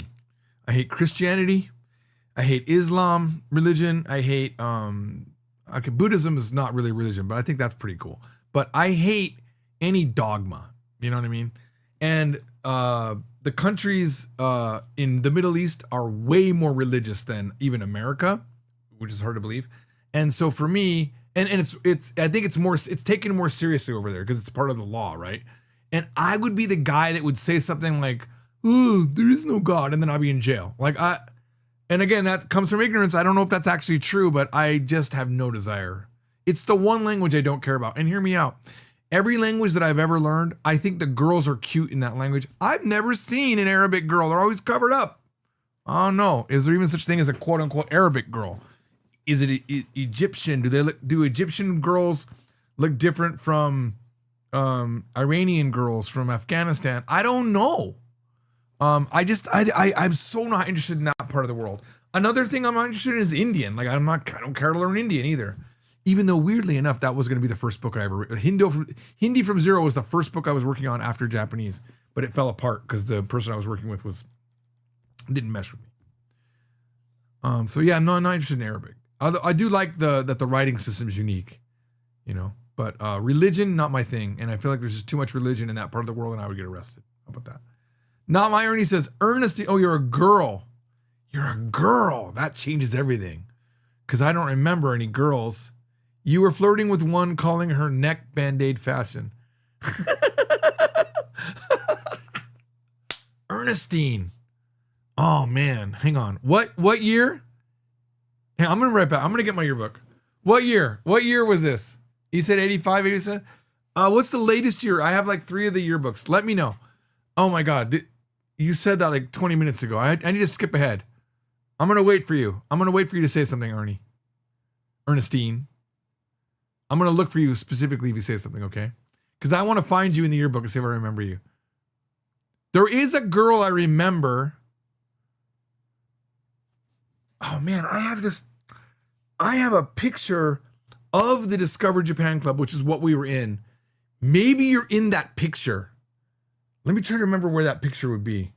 It would be in my scanned photos, I think. Hang on. Oh, we're going to go back. This is beyond after hours work. This is like our office hours, I mean. Let me go to my file cabinet. Where's my scanned? Do I have a thing called family photos? That's family photos. That's not it.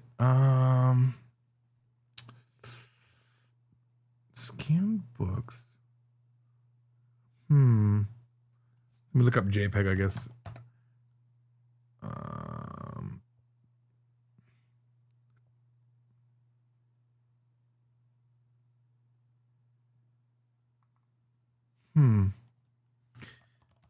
I got pictures of like my mother that I scanned. Okay, I found the folder.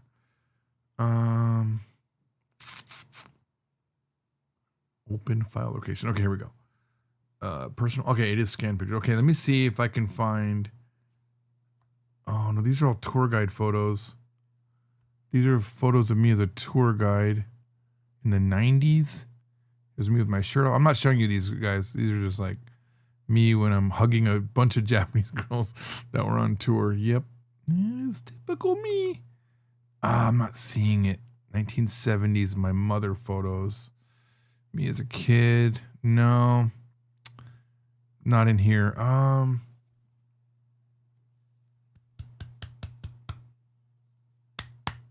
Where would that photo be? I'm gonna have to look it up.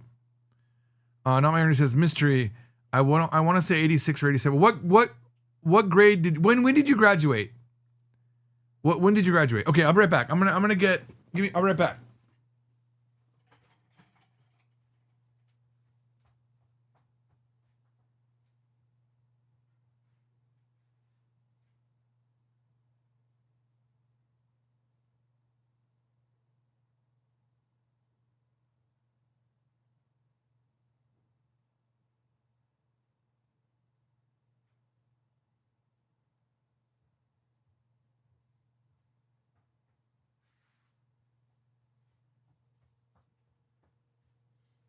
All right.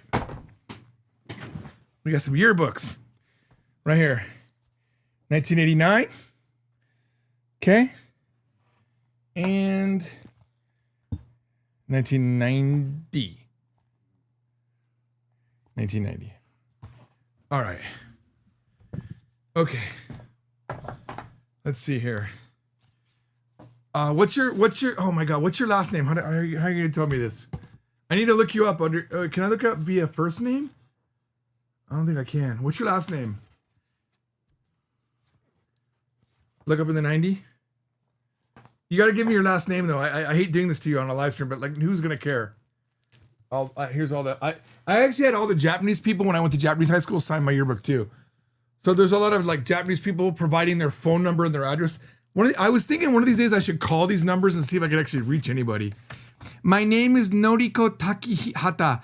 I'm 16 years old. Goodbye. Hi, Joji. 私は英語で My name is Setsuko Miura. 私は十和田市だからいつか遊ぼうね。名前覚えておいてね. And they all give their phone numbers. These are Japanese people. All right. So okay, what's your last name is Brown? Okay, that's a very generic last name. Ernestine Brown. Okay, if you're in here. Okay, let's see here. Brown. Oh, hang on. Oh wait, this is an index. Where's the people name search?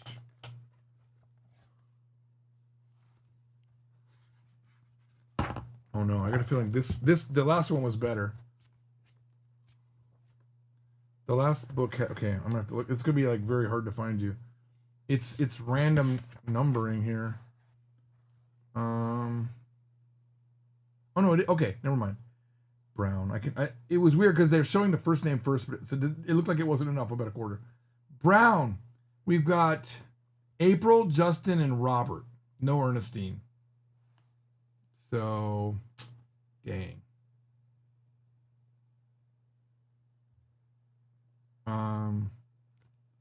There's April Brown is the. Oh, you know what? Maybe just give me. You didn't have to graduate. This isn't. These are where photos are of people in the book. Show us your pick in here. Okay, show me your pick. Okay, hang on. I have a few pages where I've been here. Let's see here. Trombley. Oh, there's my best friend of that time. Trombley. Here we go. George Trombley. I'm on page 5 and 121 in this particular one. Page 5. Here I am winning the Jello eating contest right here. This picture right here.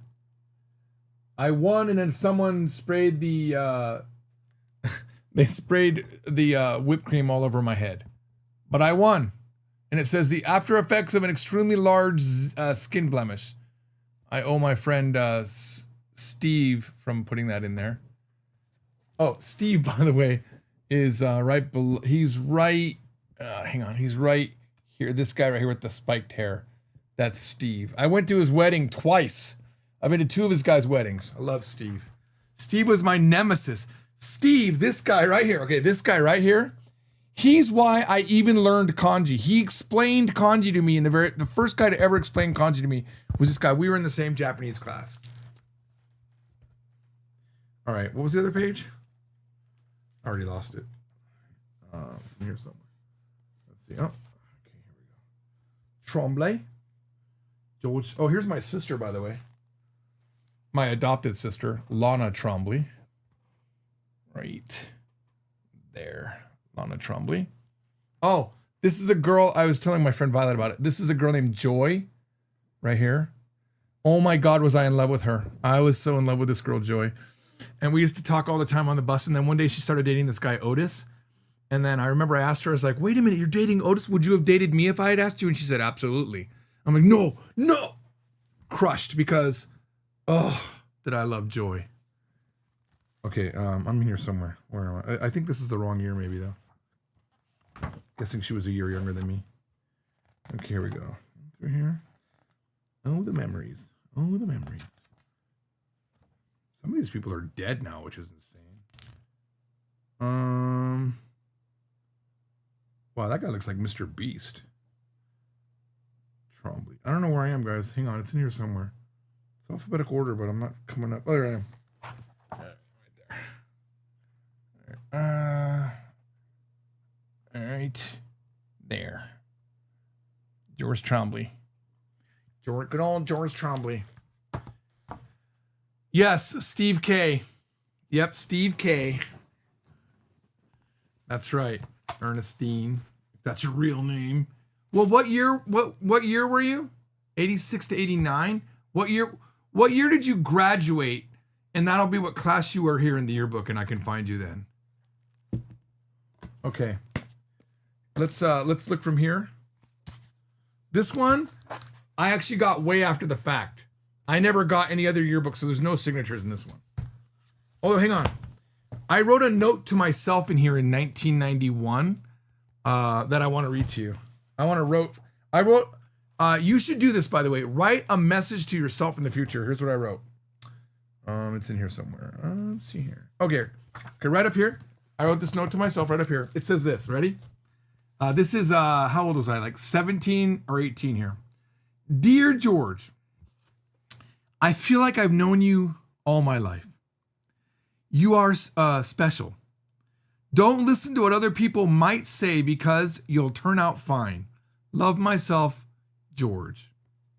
It's true. I turned out fine, guys. All right, let me see if there's a brown in this one. Brown. Okay, brown.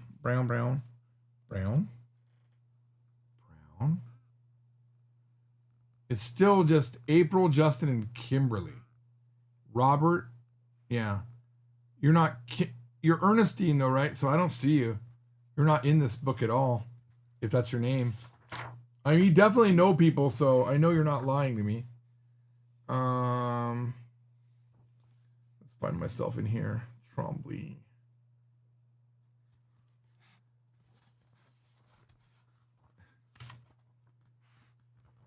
'91? Yes, I don't know what that means. You don't remember what year you graduated? How come is this based on grade? Is it not showing? Am I somehow not in this one? Oh, there it is. Okay, I'm on 4 pages here. Okay, someone write this down. 36, 70, 77, 78. 36, 70, 70, 78. 77, 78. Okay, 36. Okay. Here's a picture of the Discover Japan Club. Right here. This is the Discover Japan Club. I am right here. Okay? That's Jessie Maselli below me. That's, what was her name? Oh my God. I can't remember.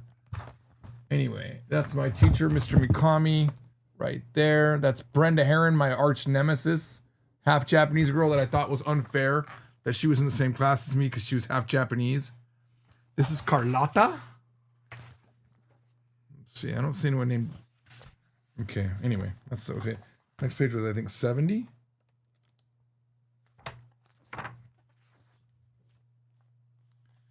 The suave George Trombley. That is, this is me in computer class. Here's two of the most popular girls in school right here.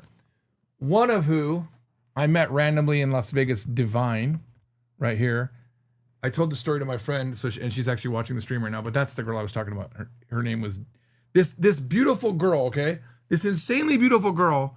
I'm in a hotel with a bunch of Japanese tourists. I'm doing tour guide work.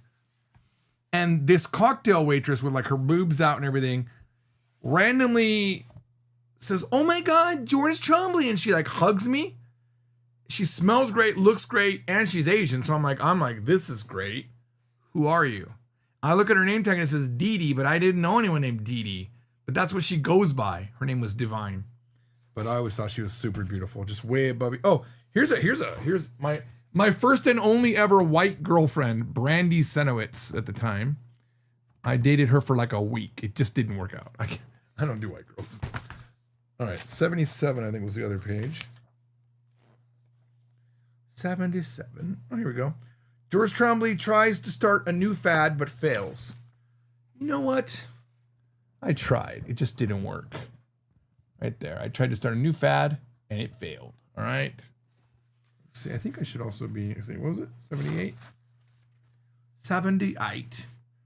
Okay, here I am for my school pick that year. Right there. All right. Yeah, the hairstyles, right? Did I have an arch nemesis in every class? Well, so there was Brenda. Brenda definitely. I remember one. Okay. I have a story with Brenda that ends really well for me. But Brenda was in my Japanese class. She was half Japanese, okay? Which is unfair. I'm telling you, it's just unfair that I have to struggle. Like when I did the language contests, I didn't get first place because the first two, I got third place because number one and number two were half Japanese kids who didn't study Japanese from zero like I did. They had parents at home. They spoke it every day. I learned it independently from parents. It was unfair, honestly. Anyway, so Brenda was in that class. And I remember one day I said to Brenda, this is way too early for me to say this, but I said, I'm better than you. I always make these big proclamations, okay? I said, I'm better than you. You know I'm better at Japanese than you. And she said, no, you're not. Or whatever. And then I think it was like, that was like, it was like 8th grade or 9th grade that I said that. In 12th grade, I was sitting in my Japanese class, the only student in the class, by the way. Eventually, there was no one in my level because everyone, you know, as you get higher level, people drop out. Well, this school only had like 640 students. But eventually it was like George Trombley in one Japanese class in the yellow book, okay? The yellow book was, I'm the only one in the yellow book. And the wood shop teacher came in and he saw some article in a newspaper about woodworking and he came in for Mr. Mikami to translate it. He had like the cutout of the article and Mr. Mikami said, oh, have George do it. And he hands it to me. I look at it, I translate it. And Mr. Mikami goes, oh, you're better than Brenda. You're damn straight I'm better than Brenda. Damn straight I'm better than Brenda. Yeah, finally I got took me 4 years, but I was better than Brenda. Steve Laity, not Steve Laity, that's a recent friend. Steve Kobler, Steve K. He was the kid on the bus that would light my pants on fire. And he was the football, I swear to God, the most typical, he was the football, quarterback.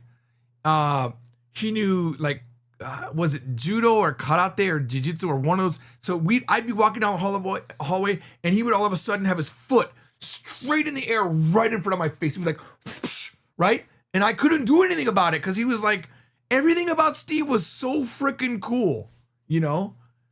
But he didn't hate me and I didn't hate him. And we were in Japanese class together and one day he showed me kanji. He said, no, check this out, man. It's like, this is ame, right? This is rain, right? But then you put it on top of a rice field. Look at it. Now it's thunder, man. Right. And then you put a little tail on it. Now it's electricity. I'm like, I actually put that in the kanji from zero book. I put that in whatever I learned that day in 1990 or 1989, whatever year it was from Steve, I put in there. I think I talked about that story, but Steve is really cool. I was at his wedding, I think 2 years ago in Arizona. He lives in Arizona and, hung out at his house. I love Steve, man. Steve's great. What's my Twitch channel name? I think it's Polyglot George. Polyglot George. I'm never up there though. To be fair, I've got to get up there next time. Twitch.tv. How do you do this? Is it just /Polyglot George? Is that how you do it?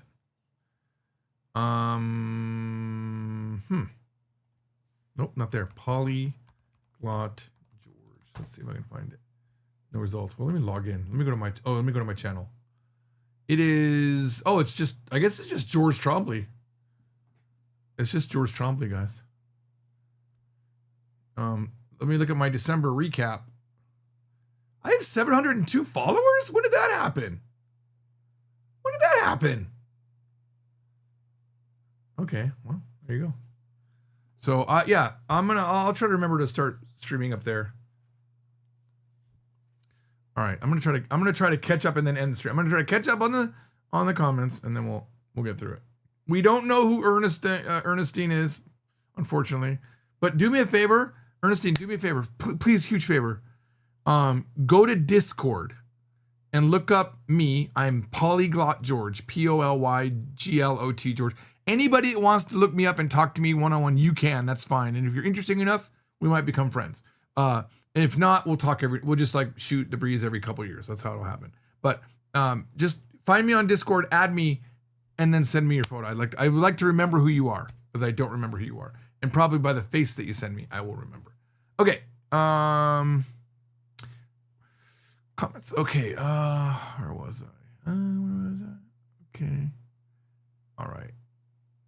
Bowling. Okay. What game is this? You really should do katakanashi streams. That was fun. So to Japanese people, bowling is boring. Who said that? No, it's bowling. Oh, I guess that's right. But that's the way to remember it. Bowling. It sounds like the Japanese version of taboo. I've never heard of that. I haven't caught a live stream in a while, but your background is awesome. Oh yeah, hear me out. This is the upgraded backstream. Now, the background. This is my new sign created by Violet. If you're looking at someone in the chat room named Violet, she made this. I did lose my dot on the exclamation point, but she's sending me a new one, so that should be fixed in a day or two. So, but I love this. I can actually change. Here, hang on. I'll show you. I could change the lighting on it. Give me a second. I put Govi lights inside the sign, which was printed by her. If you want to pay her to print a sign, it'll be expensive, but she'll make one for you. It's pretty insane. She spent so much time making this sign perfect. It's been insane. Okay, so hang on. I'm gonna. Oh wait. What did I call this? Logo light. Wait, did I do the right thing? Am I in Govi? I am in Govi. Where is it? Logo light. Oh no, sorry. These aren't Govis. I'm sorry. They used to be. It's twinklies. Twinklies are superior lightings. Watch what I can do with the twinklies. Here, hang on. All right, hang on. Here we go. Okay, watch this. Rainbow. Did I do it? No, I didn't do it. Why didn't it do it? Hang on. What am I doing wrong? My effects. Here's multicolor versions. Can I do it? Okay. Oh, there it is. Okay, so it changed color. Right now it's a different color. I can go pure white, which is nice if I don't want to have anything going. Magenta and blue. Apply. It's not connecting like I want it to connect for some reason. Hang on. Come on, rainbow.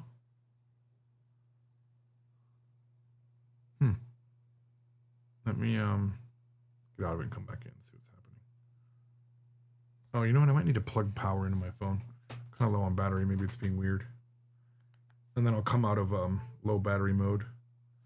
Okay, let's try this again. This is called... No. It's completely ignoring my commands.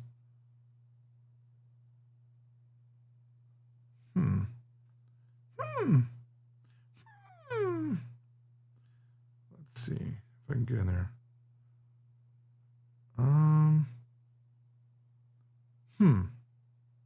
Why did it change it a few? Oh, there we go. Okay, there we go. That's one.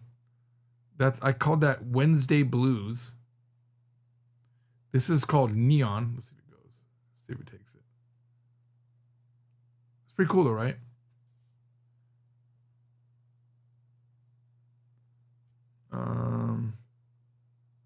It's not switching to the neon though, no matter what I do. Yeah, so I'm doing it. Pale rainbow? Can you do pale rainbow? I guess we're stuck doing that until someone tells me if it switches.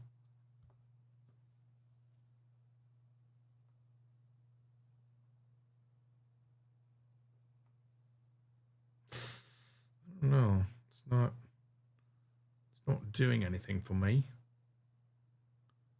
Anyway, these lights are insanely awesome. Let's try snow. We'll see if that works. Okay. Ernie, don't be sorry. This is exciting. I guess Ernie was worried that Ernestine was worried that she was taking up my time, but this is a live stream. Thank you for trying to answer about how to use Google Translate. Yeah, Julio, you're gonna have issues with Google Translate. It's not perfect. It's better the more Japanese that you know. Brown might be my real name. We don't know Ernie is real. 86 to 89. You didn't graduate. Yep. George shows your picture. So all of that. Okay. All right. I think, hey, we might have gotten near the end. Did you have an arch nemesis in every class? We answered that. I had 2 essentially. I don't think I had any more. I think my arch nemesis in my, here's what happened. In about 7th grade, I was doing poorly in quite a few classes.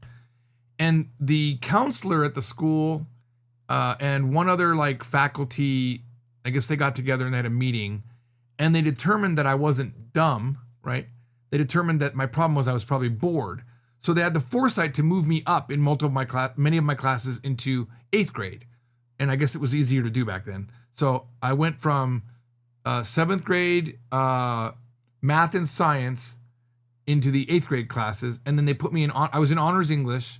I had horrible grades though, hear me out. But I was good in Japanese, typing, and computer. Those like so they knew I was smart because I had great grades in the programming classes, right? And the typing classes. And so 2 of my arch nemesis were teachers. No, 3 of them were teachers. One was what was his name? Oh, he's definitely dead now. Oh, what was his name? Oh, I can't remember.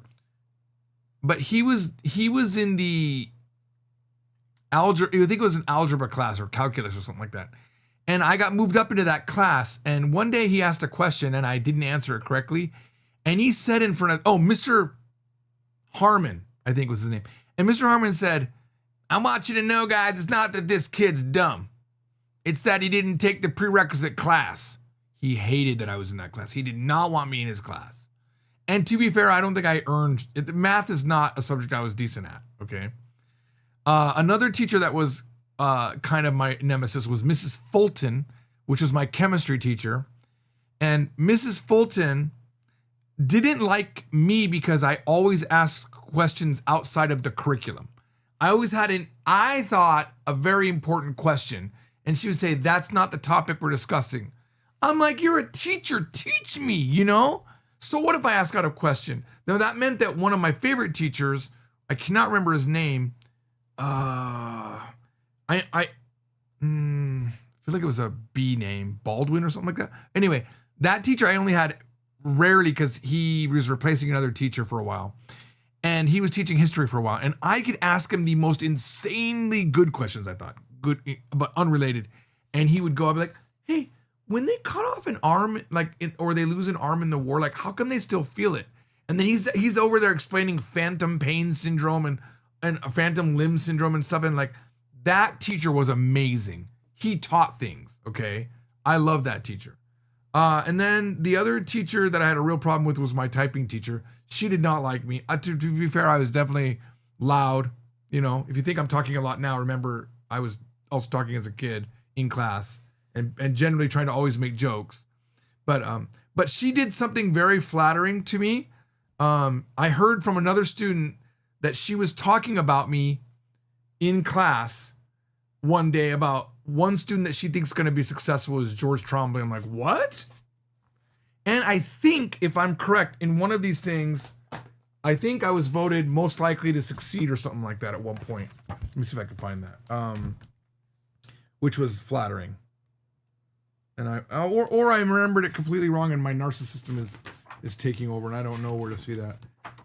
I don't have the I don't have the book after this, which was my graduating book, and it might be in there that I've seen it. There's definitely some pictures of me that I have copies of somewhere. So I don't think they would have that most likely to succeed in this particular one because it's 1990s, like not the senior class. Oh, okay. There's the teacher that said this kid isn't dumb. And that's his wife, Sumiko. Now, me and Sumiko, we got along really well. She worked in the office. I loved her. I feel like she liked me too, or she was just very polite. Yeah, Al Harmon, Mr. Harmon. Yeah, he was married to a Japanese guy. Honestly, nowadays we'd probably be good friends because I understand how the world works now. Okay, take that, Brenda. Okay, let's see. What's my go-to Japanese karaoke song? Ooh. There's a couple. The number one is Manatsu no Kajitsu by Southern All-Stars. Manatsu no Kajitsu. It's like Shirokuji chu mo suki to ite.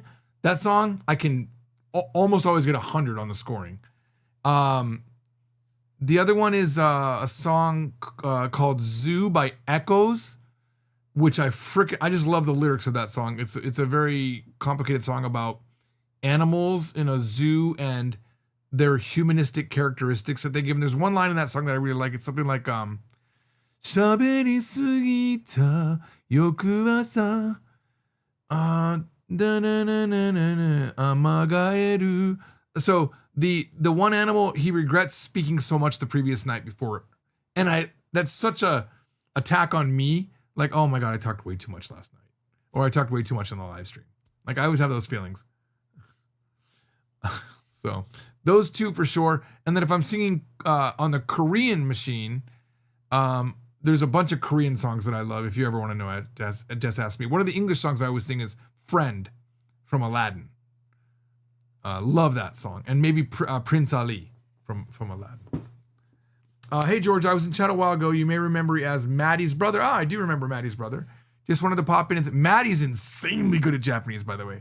She's the example of a person that probably studies every single day. Like, I think her skill definitely surpasses me. She's insane. Just wanted to pop in and say hi. I'm about halfway through Japanese from Zero, book 4 now, and I've really been appreciating the course. Oh, I appreciate that. Wendy, Chacon MD, we have a doctor in the house. Thanks for keeping me company on a cold Wisconsin night. You know that Mike is from Wisconsin. The guy that works as one of our coders is from Wisconsin, and he's one of my great. I love Mike. He's a top 10 human being for me, honestly. Anyway, nice to meet you, Wendy. Not Myron says, oh my God, I hated Harmon. Yeah, Harmon was kind of a jerk. He was Hedberg. I think I remember Mr. Hedberg. I think he was, was he the guy that always wore the same clothing every single day? There was one teacher that always wore a white shirt and jeans, and one day the entire school, as a joke, all dressed like him one day. It was really funny.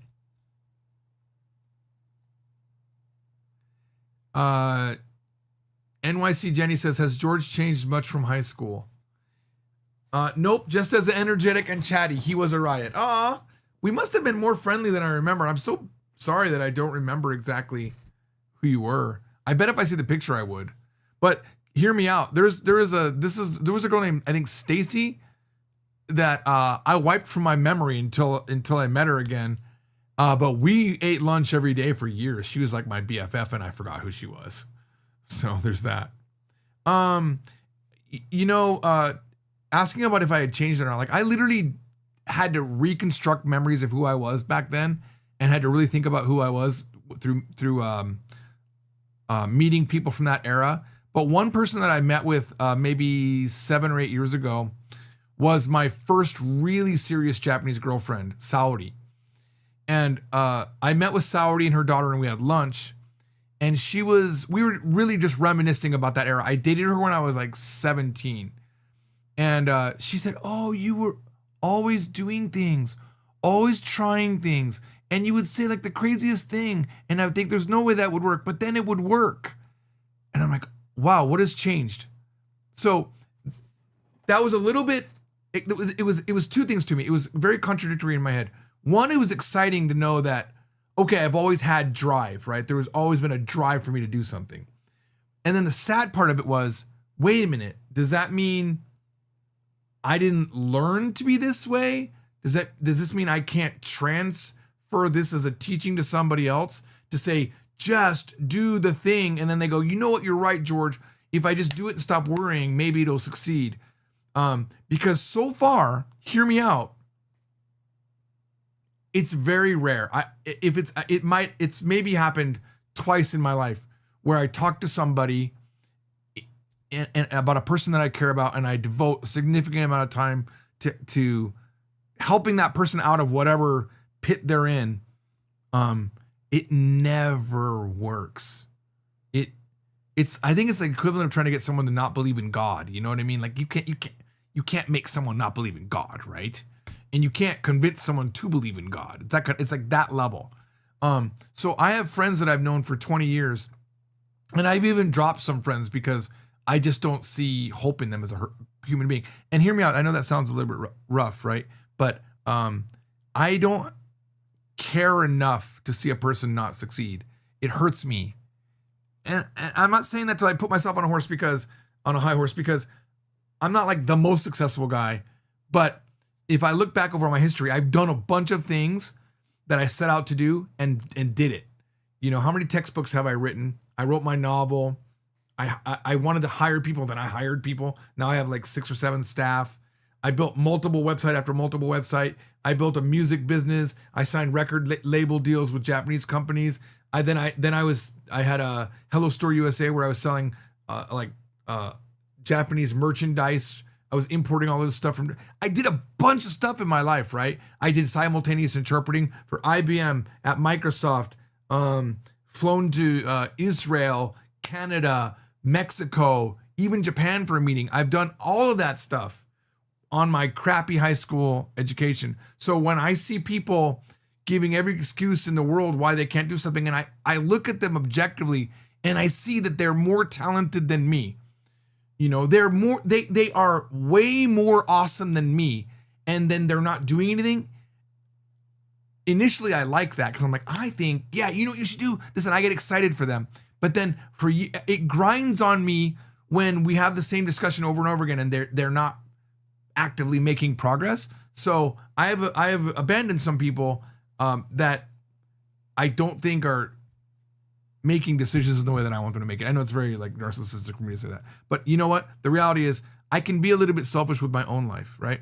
I can choose who's my friend. And if I have a friend that's just draining me, I can drop that friend permanently and not feel bad about it. I can have nostalgia thinking about them, but I know there's a better friend around the way. I know that if you do the math, there's millions of people that will be awesome to me. Even if you make it an insanely lower number and say there's 1,000, right? There's 1,000 people on all of the 7 billion plus people on the earth that would be amazing to be my friend. Even if I only meet one, it's worth it than having a shitty friend that I don't enjoy, right? That is only pulling me down mentally. You know, I have a friend that I've known for 20 years, and there's a certain discussion I never have with him anymore because he has no ambition. He's just not ambitious.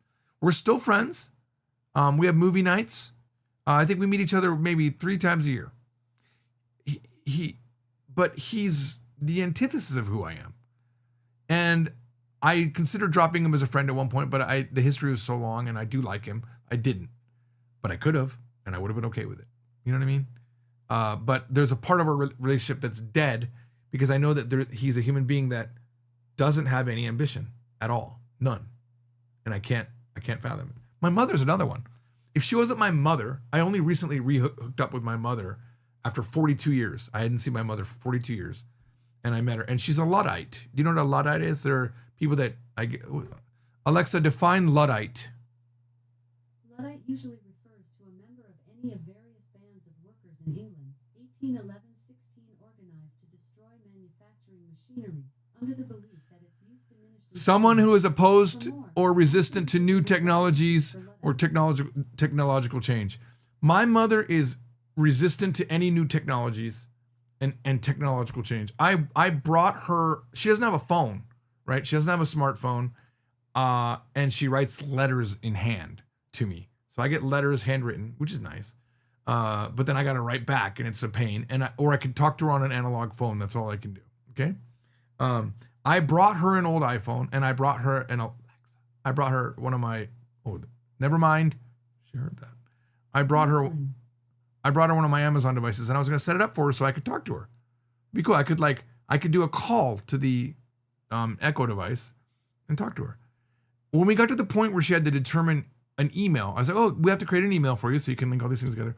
She got so stressed out over thinking what the name of the email would be that she stopped the process, and that was the end.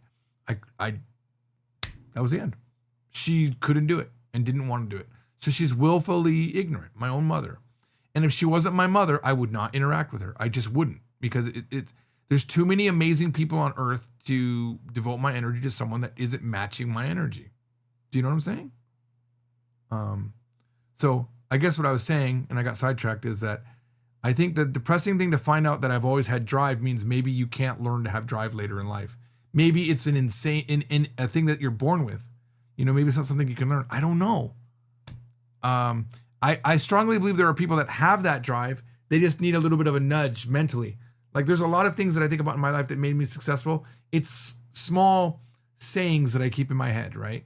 Small little things drive me. These little guidelines, like the chiri mo tsumore ba yama to naru, like even specks of dust when piled up become a mountain. That's everything for me, because I know if I put a little bit of effort in over a long period of time, I'll have something that's amazing. That's everything I've ever built. That's everything that anybody ever builds. There's nothing that comes instantaneously. But a lot of people don't have that concept in their mind. Another concept that people don't have in their mind is like, people sometimes ask me, do you have a job?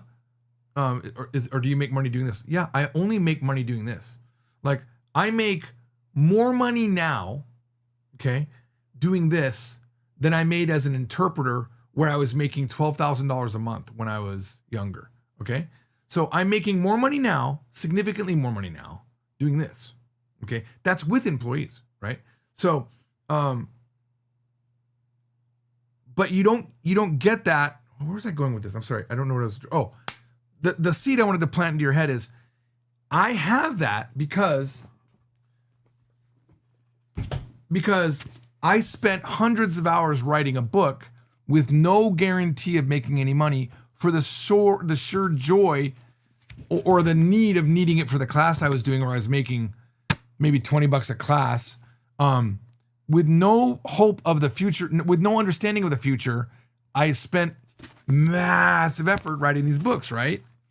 So over time, those hours of time that I spent that earned me nothing, if anything, lowered the quality of my life because I was stuck in front of my computer building it, now has made what? Tens of thousands of dollars per hour, if not probably tens of thousands of dollars per hour, right? Over time. And I think that's what I would want you to know, that there is more than one way to earn money. And one of the one way that most people use is, I give you an hour, you give me a certain amount of money. I don't do that. I haven't done that since interpreting. Okay. And even then, like, it's insane to imagine $100 an hour. That's too low for my time. It's too low. Like, my time's more valuable than that. You know, not that I think that way. I waste a lot of time doing a lot of stupid things, but if you're going to pay me, I'm not going to do it I'm not moving for $100 an hour. Right. But I will spend hundreds of hours on a thing that I don't know the future of, and that's what the drive is. And then it'll coincidentally make money. Right. So I think sometimes I want people to know there's another way to make money, and it's effort that pays much later in the future. It's stacking up those little specks of sand into a mountain every month, right? Like, if you think about it, when you're learning Japanese, you're learning word to word, sentence, grammar. And all of a sudden you have fluency in Japanese. You have this amazing mountain within inside you that no one can take away. And it's not even impressive if you use AI to talk to people, but if you do it from your own heart, from your own mouth, from your head, you're speaking Japanese. That's insanely amazing. And no one can buy that. You can't buy that. The richest man on earth can't buy being fluent in a language. Not yet. I'm sure eventually there'll be a chip, but right now there isn't, right? So just like you can't have a strong body, you can't just all of a sudden have a strong body. That you work on it every day, right?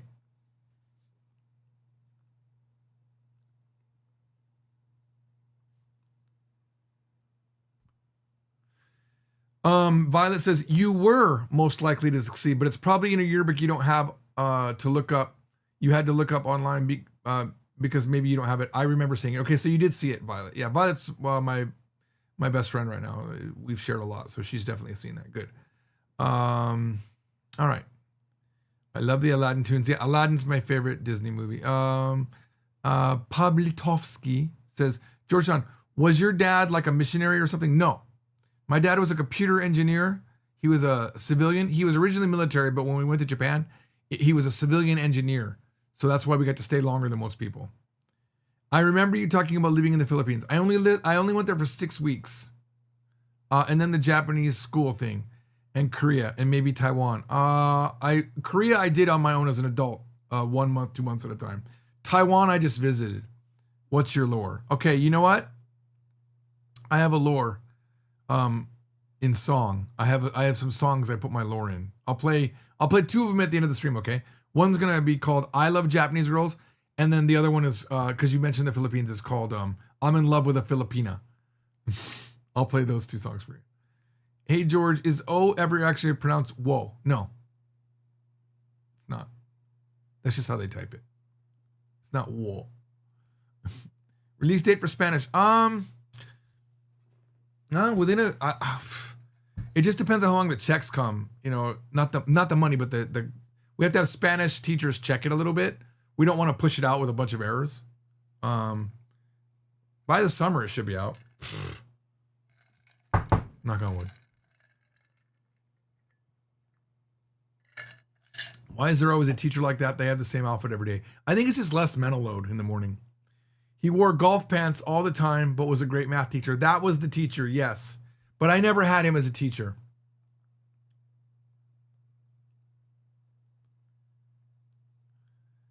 Fetpool says, just out of curiosity, have you ever seen any American football stuff in Japan? Are there any fans like there are in the UK? When you say football, you mean like the weird shaped ball? I don't know. I'm not into sports enough to even know. There must be. Like, I have a friend named Satsuki who's dead totally into baseball. And she comes to America to see the Angels play, or Ichiro, or who's the new guy? Something Tani? I can't remember. But she'll come just to see those guys play. But it's Japanese, so I don't think she's in. But so if she exists, I assume other people exist that like American football. People talking to each other.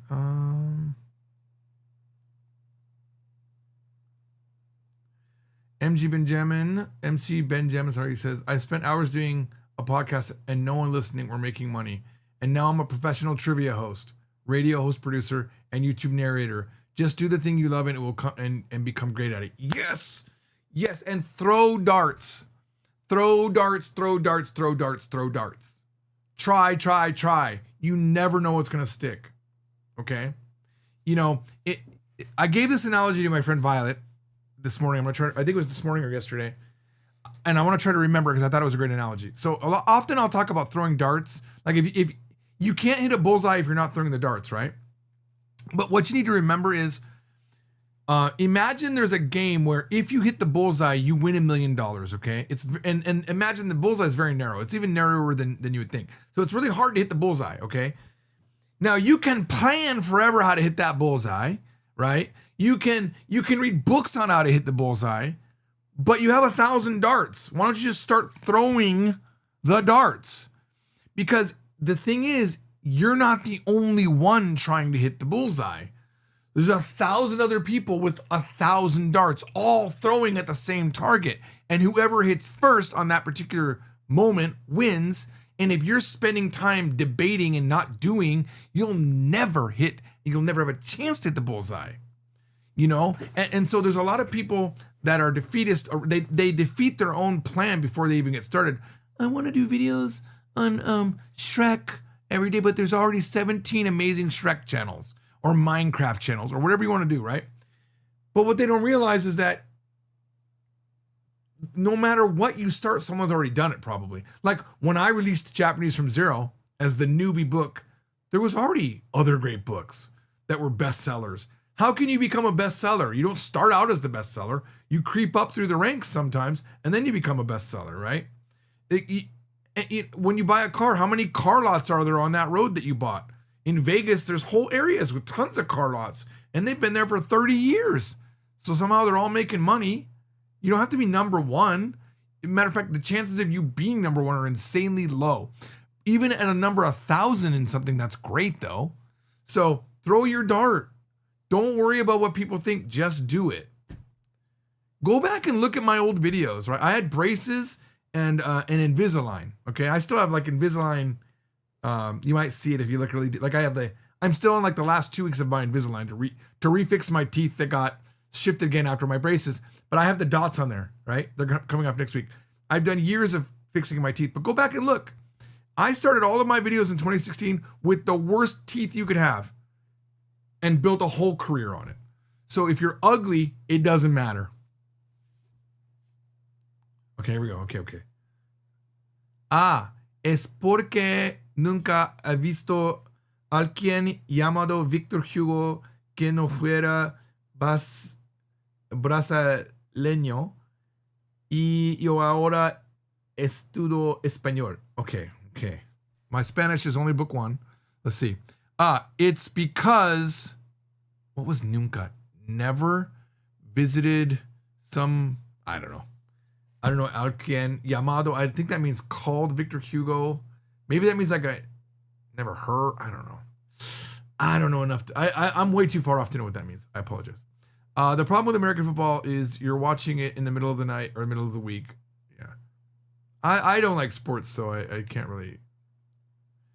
Corrupted Pulse says, wasn't expecting to get so much life motivation. Honestly, that's half of what I talk about. If you ever were my friend, it's hard, but you can't get me to shut up on that sort of thing. It's like, I think about it too much. And also, by the way, I say it to motivate myself too, because I could do so much more. But that's why I also realize there's limitations, right? I can't be too hard on myself because I've accomplished so much. And I know that I'm 53 now. I know I'm not done. There's way more books. Like I got my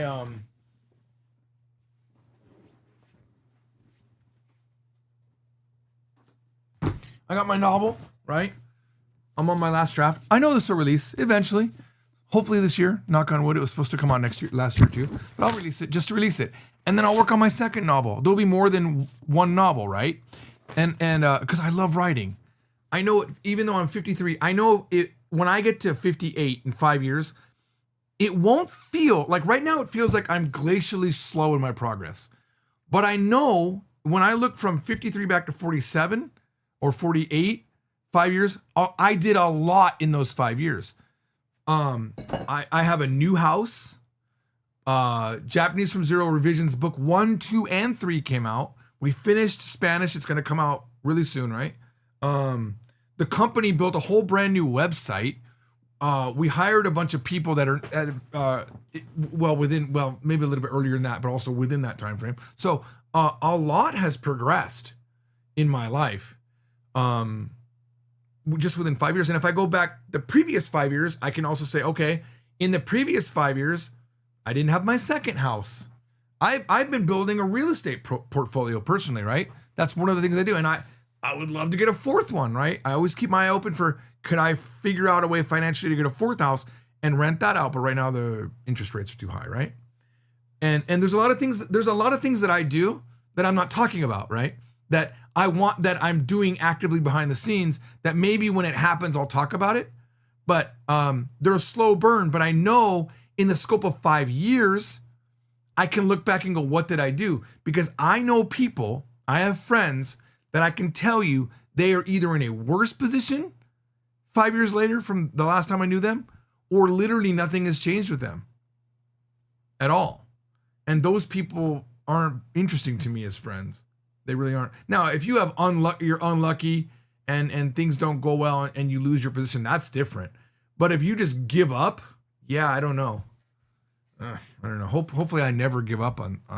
It's okay to stop doing something. It's okay to give up, but it doesn't mean you give up overall. You move on to the next thing, right? You got one. I don't care what religion you believe. You got one life. And even with reincarnation, you don't come back in remembering what you did before and getting another shot at it. You come back as a different person, right? If you believe in reincarnation. So you got one life. Are you going to be able to look back 5 years ago and say, am I in a better position now? Yeah, okay. How much better is your position? And when things happen in your life that sucked, how did you recover from them? Did you create a hole and get out of it? You know, because getting out of a hole is just as good as being way above the hole. I feel like it's even worse if you've had a problem and you come out of it, you know? But hear me out. I understand everyone's circumstances is different. You could be sick. Then all you're going to think about is your health, right? And I don't expect you to do anything when you're in that moment, you know? The only thing you can do when you're like super sick or near death is just like live the best life you can, right? You know, live the best, you know, have less pain, you know? I didn't mean to get sad for a moment.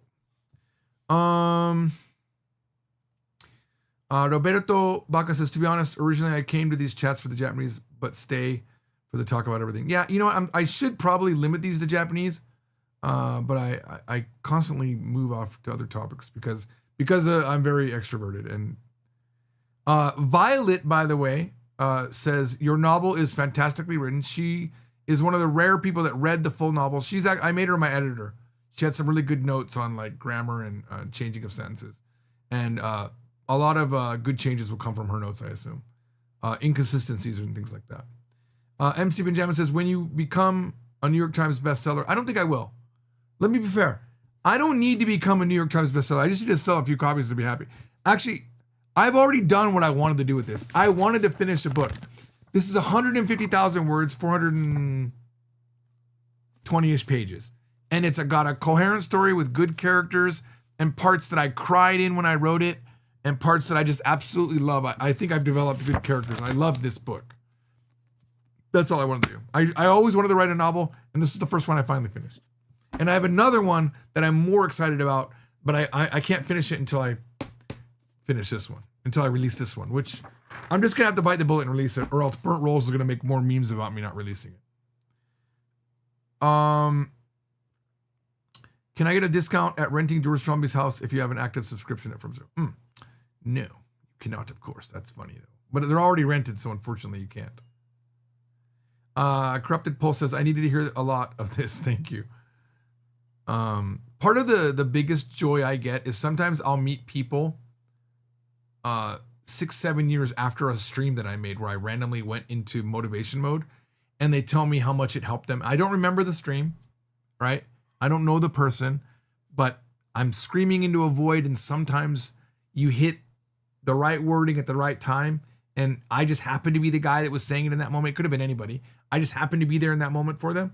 And I love hearing those stories where it's like, I heard you in 1998, or you were doing a Pal Talk stream in 2003, remember those days? And you said something and it resonated with me. I love that. That's ultimate awesome for me. I was, last time I was in Japan, I randomly, I was at some temple with Oriental Pearl. We were shooting, right? And randomly some guy just came up to me. He's like, hey, I learned Japanese with your videos, and without you, I wouldn't have done it. And now I'm married and I have a kid. And I'm like, that's insane. Essentially, I'm somehow in the journey of a child being born. I love that. Like, I mean, I can't fully comprehend it. Like, you know what I mean? And no matter, if you're ever, here's the thing, if you create anything and you put your stuff out there for the public, you will affect people's lives. There is that will happen. There will be, you want to know the weirdest thing? This guy Silt, right? I wish I had a copy of it. The guy Silt that did all the artwork for the books, the newer books, right? The talented guy that did the new covers, right? He found me from this channel right here. Hang on. I've said this before. You guys already know this, but hang on. This channel right here. Hang on. All right, look at this. Right here. This is my art channel. It's only got 751 subscribers. And I made it as a joke to start. And then I started writing really deep stuff like My Eternal Book, which is a book from God. He's got 3 chapters. I don't think I have a 4th chapter yet. Yeah, here it is. This is where I'm God. Okay. This is like short stories that I've written. Silt even, okay, in this one, Silt did all the art for it like 7 years ago. And he found me on Tissue Box channel and he started doing logo work. Like these are his logos that he did. And he would send them to me. And he just kept persisting. And eventually I hired him. He didn't even know about the Japanese stuff. This is the least thing, the smallest thing I've done creatively. And he found me through this. And he's been a huge effect on my life. Knowing him has changed my life and his life. Like we're connected at the hip, right? This guy has now, he lived in Ireland for a while because our jobs are all remote. He was in Ireland, Japan. He just got back from Australia. That didn't work out, but he was there. You know what I mean? Like, all because he sent me logos for this channel that he somehow liked. But he did this. He worked on this. What?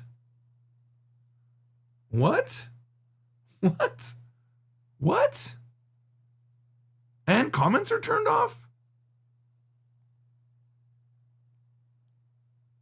Oh, it must just be a playback error. Okay, there it is, maybe. That was weird. I've never seen that.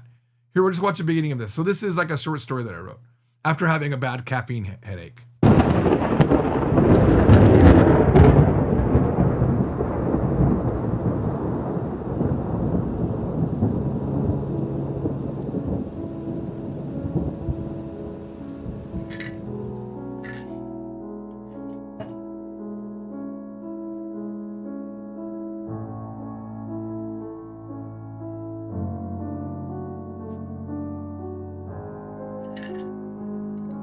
Well, it happened, I guess.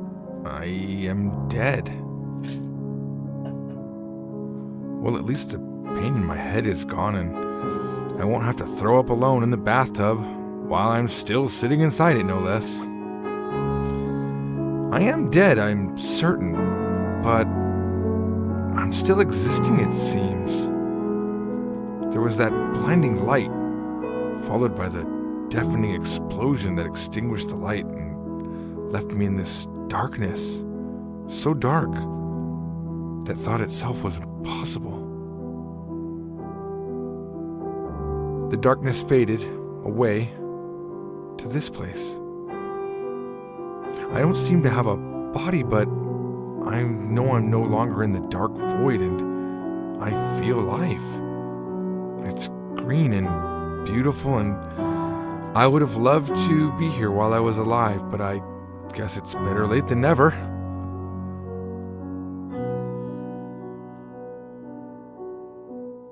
Oh no. It was my youngest daughter's driver's test today. I was supposed to take her. Certainly my death changed those plans. And how will my wife tell our oldest daughter of my death? Or maybe my youngest already told her over text. I'm only sad to be dead because they lose a father and my wife loses a husband of 23 years.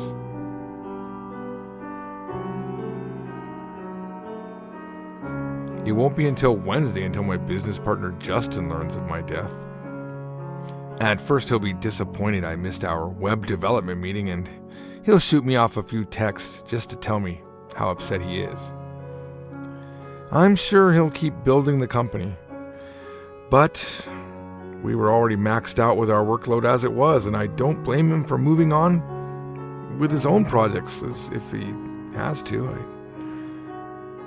I mean, that is all he really could do. I trust him to keep our verbal agreements about my part of the business. But for the rest, I don't expect much anyone else to grasp what was going on. Perhaps they could watch hundreds of hours of me talking on a YouTube live stream and put it all together. But they won't, and I guess that's okay. Because death isn't ever clean or tidy. There will be a lot of loose ends that my family has to clean up. I hope they told me what they wanted to say while I was alive. And I certainly hope I understood the words when they said them. My wife loved me. I don't have any doubt of this. She took care of me better than any mother. Damn, I lucked out with her. Both of my daughters are strong. The youngest is only 16, and from what I know about her, she'll be just fine. I hope. My oldest will be devastated.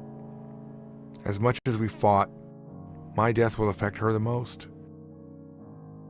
We misunderstood each other most of our lives. I was working on being a better listener, but now that I'm dead, I guess that's all I can do. I wonder who will tell my father. I never thought I would die before him. He at least survived longer than his own dad, who died shortly before I was born. I guess my oldest will have to tell him.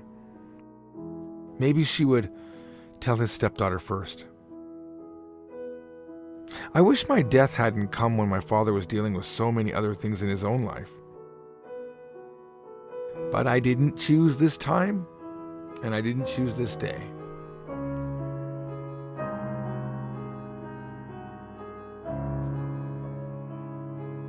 I suppose many people will never know of my death. Some friends have no connection to my family, so how could they know? Some people I talk to 4 or 5 times a week, and they'll just see me not logged in. And the last time I did log in will get further and further into the past. I hope they don't think I left them on purpose. I suppose they'll know something major happened when I no longer update any YouTube channels. Death! What is it? And where am I? Why do my thoughts continue? In my life, I have believed many things about the afterlife, from various forms of Christianity to thoughts bordering on Buddhism to nothingness after death.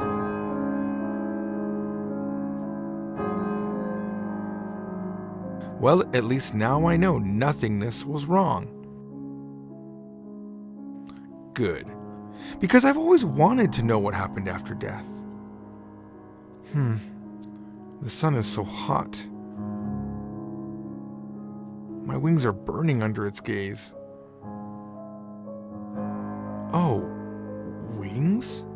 What am I? I'll fly over to that shady area. So much better. I didn't fly too far, and it felt quite natural, as if I was born to fly. I was light. No more pain in my back. That was refreshing. But how did I fly? With a light push, I left the broadleaf I had landed on just a few seconds ago, and I guessed I would be able to see my reflection. But my flying pattern was a bit erratic. I did see some white flashes, but I would need to be more steady. It made sense that I could just land on the water. So I did. The water was still, and the surface tension didn't break when I landed on it.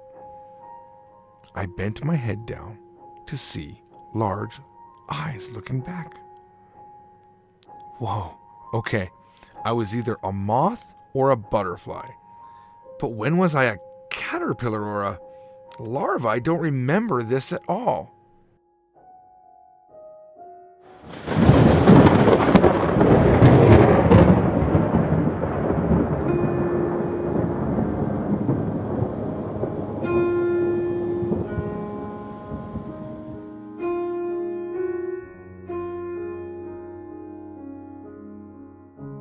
I shouldn't have stayed in the water so long. I guess a fish of some kind made an easy grab at a dumb butterfly pondering existence. The darkness is gone. I'm so heavy. My body's so heavy. A vast river valley spreads out in front of me. Time seems to be different here. A village is forming in the valley, right before my eyes, and it's destroyed and rebuilt as I stare unblinkingly down upon it. I'm blinded by this winter snow, and then minutes later, the snow is gone.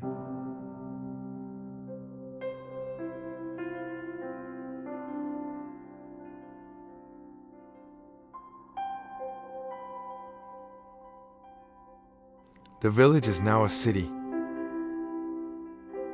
Eventually, it reaches the foot of where I sit. I haven't moved for hundreds of years, but I've seen everything, and now the village has come to me.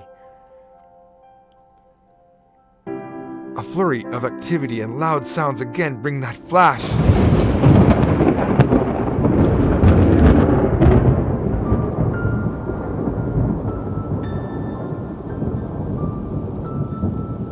The darkness fades. I feel so warm. Not a bad warm, but a healthy warm. I'm so thirsty. I push my nose upwards. Oh, the sweet milk in my mouth. And there were others next to me, also suckling and making a purring sound. No reflection needed, I must be a cat. I'm so hungry.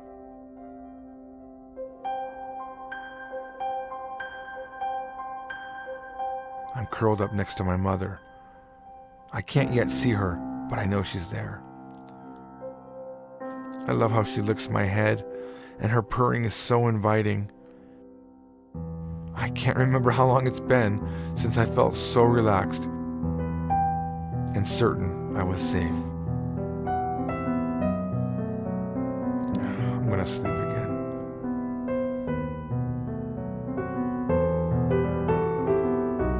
My mother, she's biting the scruff of my neck, but it doesn't hurt at all. Not at all. It pinches a little bit, but it doesn't hurt. She drops me off next to another cat, and I'm cold, so cold I'm shivering. Mother, no, no.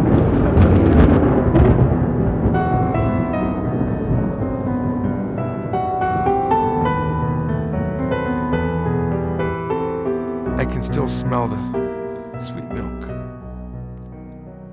I walk towards the smell, but before I get close enough, someone picks me up. Something picks me up. I don't know. But I'm warm again, wrapped up in soft arms. There was no purring, but after a time, I'm again drinking milk. But the flavor is not the same. I still can't see anything, but I do feel safe. She pulls me close at night, and we snuggle. I love to play with her hair despite still not being able to see so well. Maybe eventually I can see, I don't know. And eventually I was introduced to some new brothers and sisters, and they hated me at first, but we get along now. And sometimes we even snuggle when they are in the mood.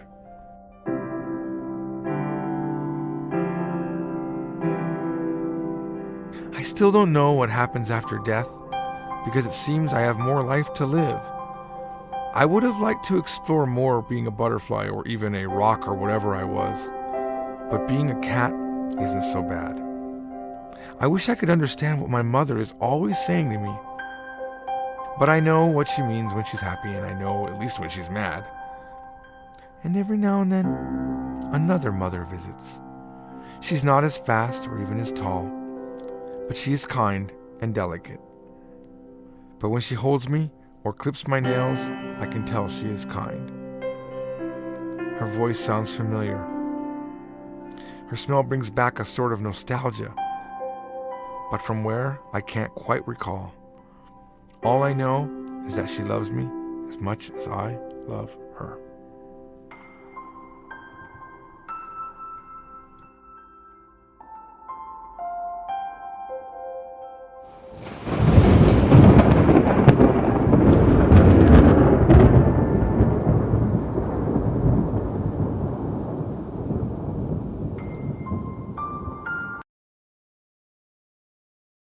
Sorry. That last part always gets me because the cat is being held by the wife, my wife, who just lost her husband in the first part of the video. Like it's a loop around life-wise, right? But I don't remember, as the cat, I forgot my previous life as a human. So, yeah. I wasn't planning on watching that whole thing because it's been a while, but I liked it. All right, so we're gonna do. Someone asked me something about what's my lore. I'm gonna play 2 songs and then I'm gonna end the stream. One is called "I Love Japanese Girls." It's the first track in an album I'm working on, and then I'll play the last track of the album, talking about loving a Filipina. All right. So I imagine the numbers of people watching will continue to drop, but here we go. It's "I Love Japanese Girls" with the lyrics on the screen, and then we'll jump right into "I'm in Love with This Filipina." I think is what that one's called. Give me a second. Videos. Here we go. Okay. I think these are the most recent ones. Here we go. Let's see if we can get this up.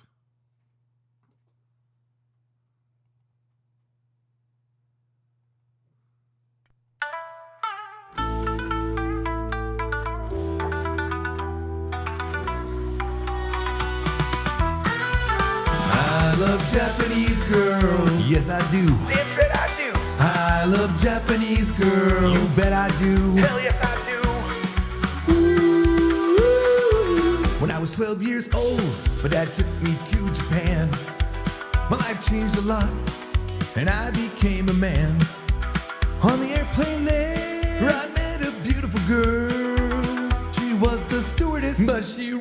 my world. A perfect specimen, like a Kokeshi doll. From the era of Meiji, towering 6 feet tall. She served me well, bringing tea and chips. I wasn't really hungry, I just stared at her hips.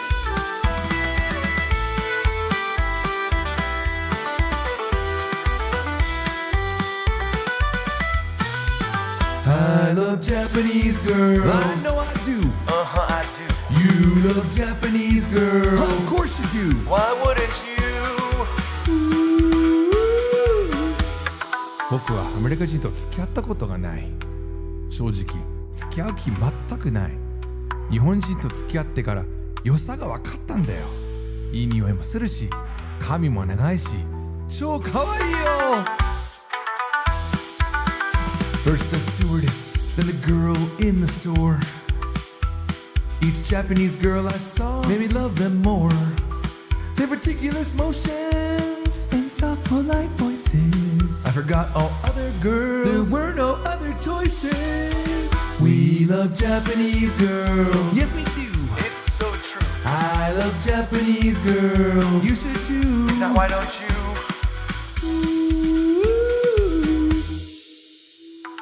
アメリカ人の友達、誰も分かってくれないんだよ。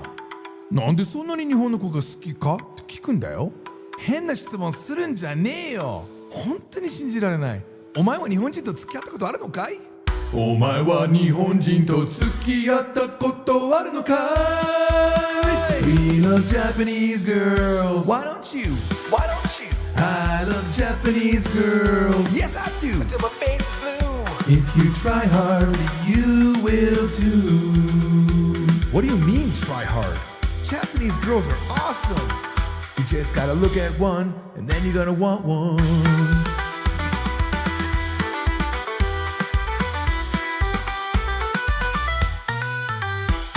You love Japanese girls. Yes, you do. We all do. You love Japanese girls. And they love you. Trust me, it's true. Don't we all wish Japanese girls loved us as much as we love them? One of these days, I'll have my own Japanese girl, and everything will be right with the world.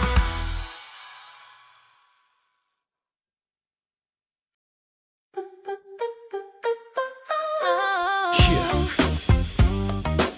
I thought my stories were done, but I got one more in me. This is about a girl that got away, never to return. Woo! And she might not be here with me physically right now, but she's on my mind, yeah. This is the story of how my life got flipped upside down. At age 15, I was standing alone in a Filipino barrio town. You need to learn about money, my dad said as he sent me. The anti-Will Smith, richest of rags, just clothes and no money. There wasn't running water, just a steel pumping a well. The first few days I was sick, not doing so swell. The roads paved in dirt, the house a shack, just 3 walls. No electricity, no police, no one to answer my calls. First I was worried, everything so bleak. I was sick and throwing up, body twisted and weak. But everything changed when I met my Marlene. Pitch black hair, tan skin, cute face, body lean. Bip, bap, bambina, I'm falling for this Filipina. Humidity high, we talked till dawn in her old father's trike. Her eyes shine bright, this is my chance, how, when, and where should I strike? Snick, snack, Santina, I'm enthralled with this Filipina. We sat in innocence, her hand in mine, the clock had stopped, we were lost in time. Bali talk in my mouth, just 5 centavo, my whole guitar. Sharon Cuneta High School in my head, every lyric kaganda. Lumpia frying in the pan, chicken arrows caldo roasting on an open flame. Magapana eat akumamo, my pig roasting on a bamboo lace lane. Oh yeah, Marlene on my mind, I learned Tagalog, arrow. Fight flies at night in the river basin, running from Carabao. That's right, Marlene on my mind, black eyes, black hair, and a chanting bongo. I never wanna leave, where else on earth would I even want to go? Nowhere, baby, the P.I. Mic-Mac Makina. My heart belongs to a cute Filipina, sitting on a bench leg to leg, sharing sweet melon candy. Nothing nothing else matters. Round hole, round peg, my whole existence dandy. Pip pap pupina, how can I leave this Filipina? Japan, just a memory, the island's where my heart belongs. A beauty so alluring, the muse of 1,000 songs.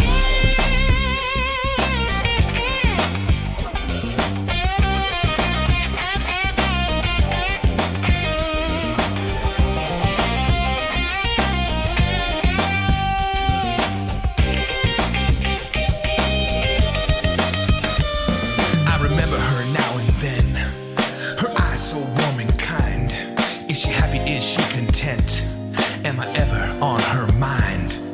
I left the Philippines, not by choice. Now she's gone forever. I thought I would return one day, but that day turned out to be never. Kung bumalik ka man, dala mo pa bang hindi? O dala mo lang ang alaala nating sandali? Kahit tapos na, kahit short ang story, you were my first foreign love, my melon candy.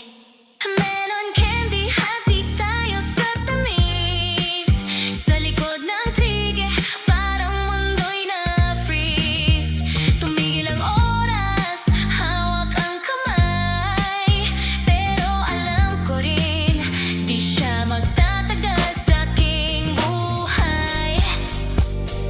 Zippity dippity cantina, I'll never forget my Filipina. She's part of my life journey, but all good things come to an end. But I wouldn't change any of my choices, even if time could bend. Trickety lick diggity fantina, I was once in love with a napakagandang Filipina. Like white on rice, she'll always be a part of me. Fabric sewn into my quilt, line of my life tapestry. Jiggity tiggity parentina, she was one super special Filipina. Truggity doggity Roman Athena, in my mind forever my little Filipina. Hunkity tonkity elastic neutrina, in time and space lives my Filipina. I'll always remember you, my itty bitty pretty Filipina. You're always on my mind, my beauty, booty, duty, moody Filipina.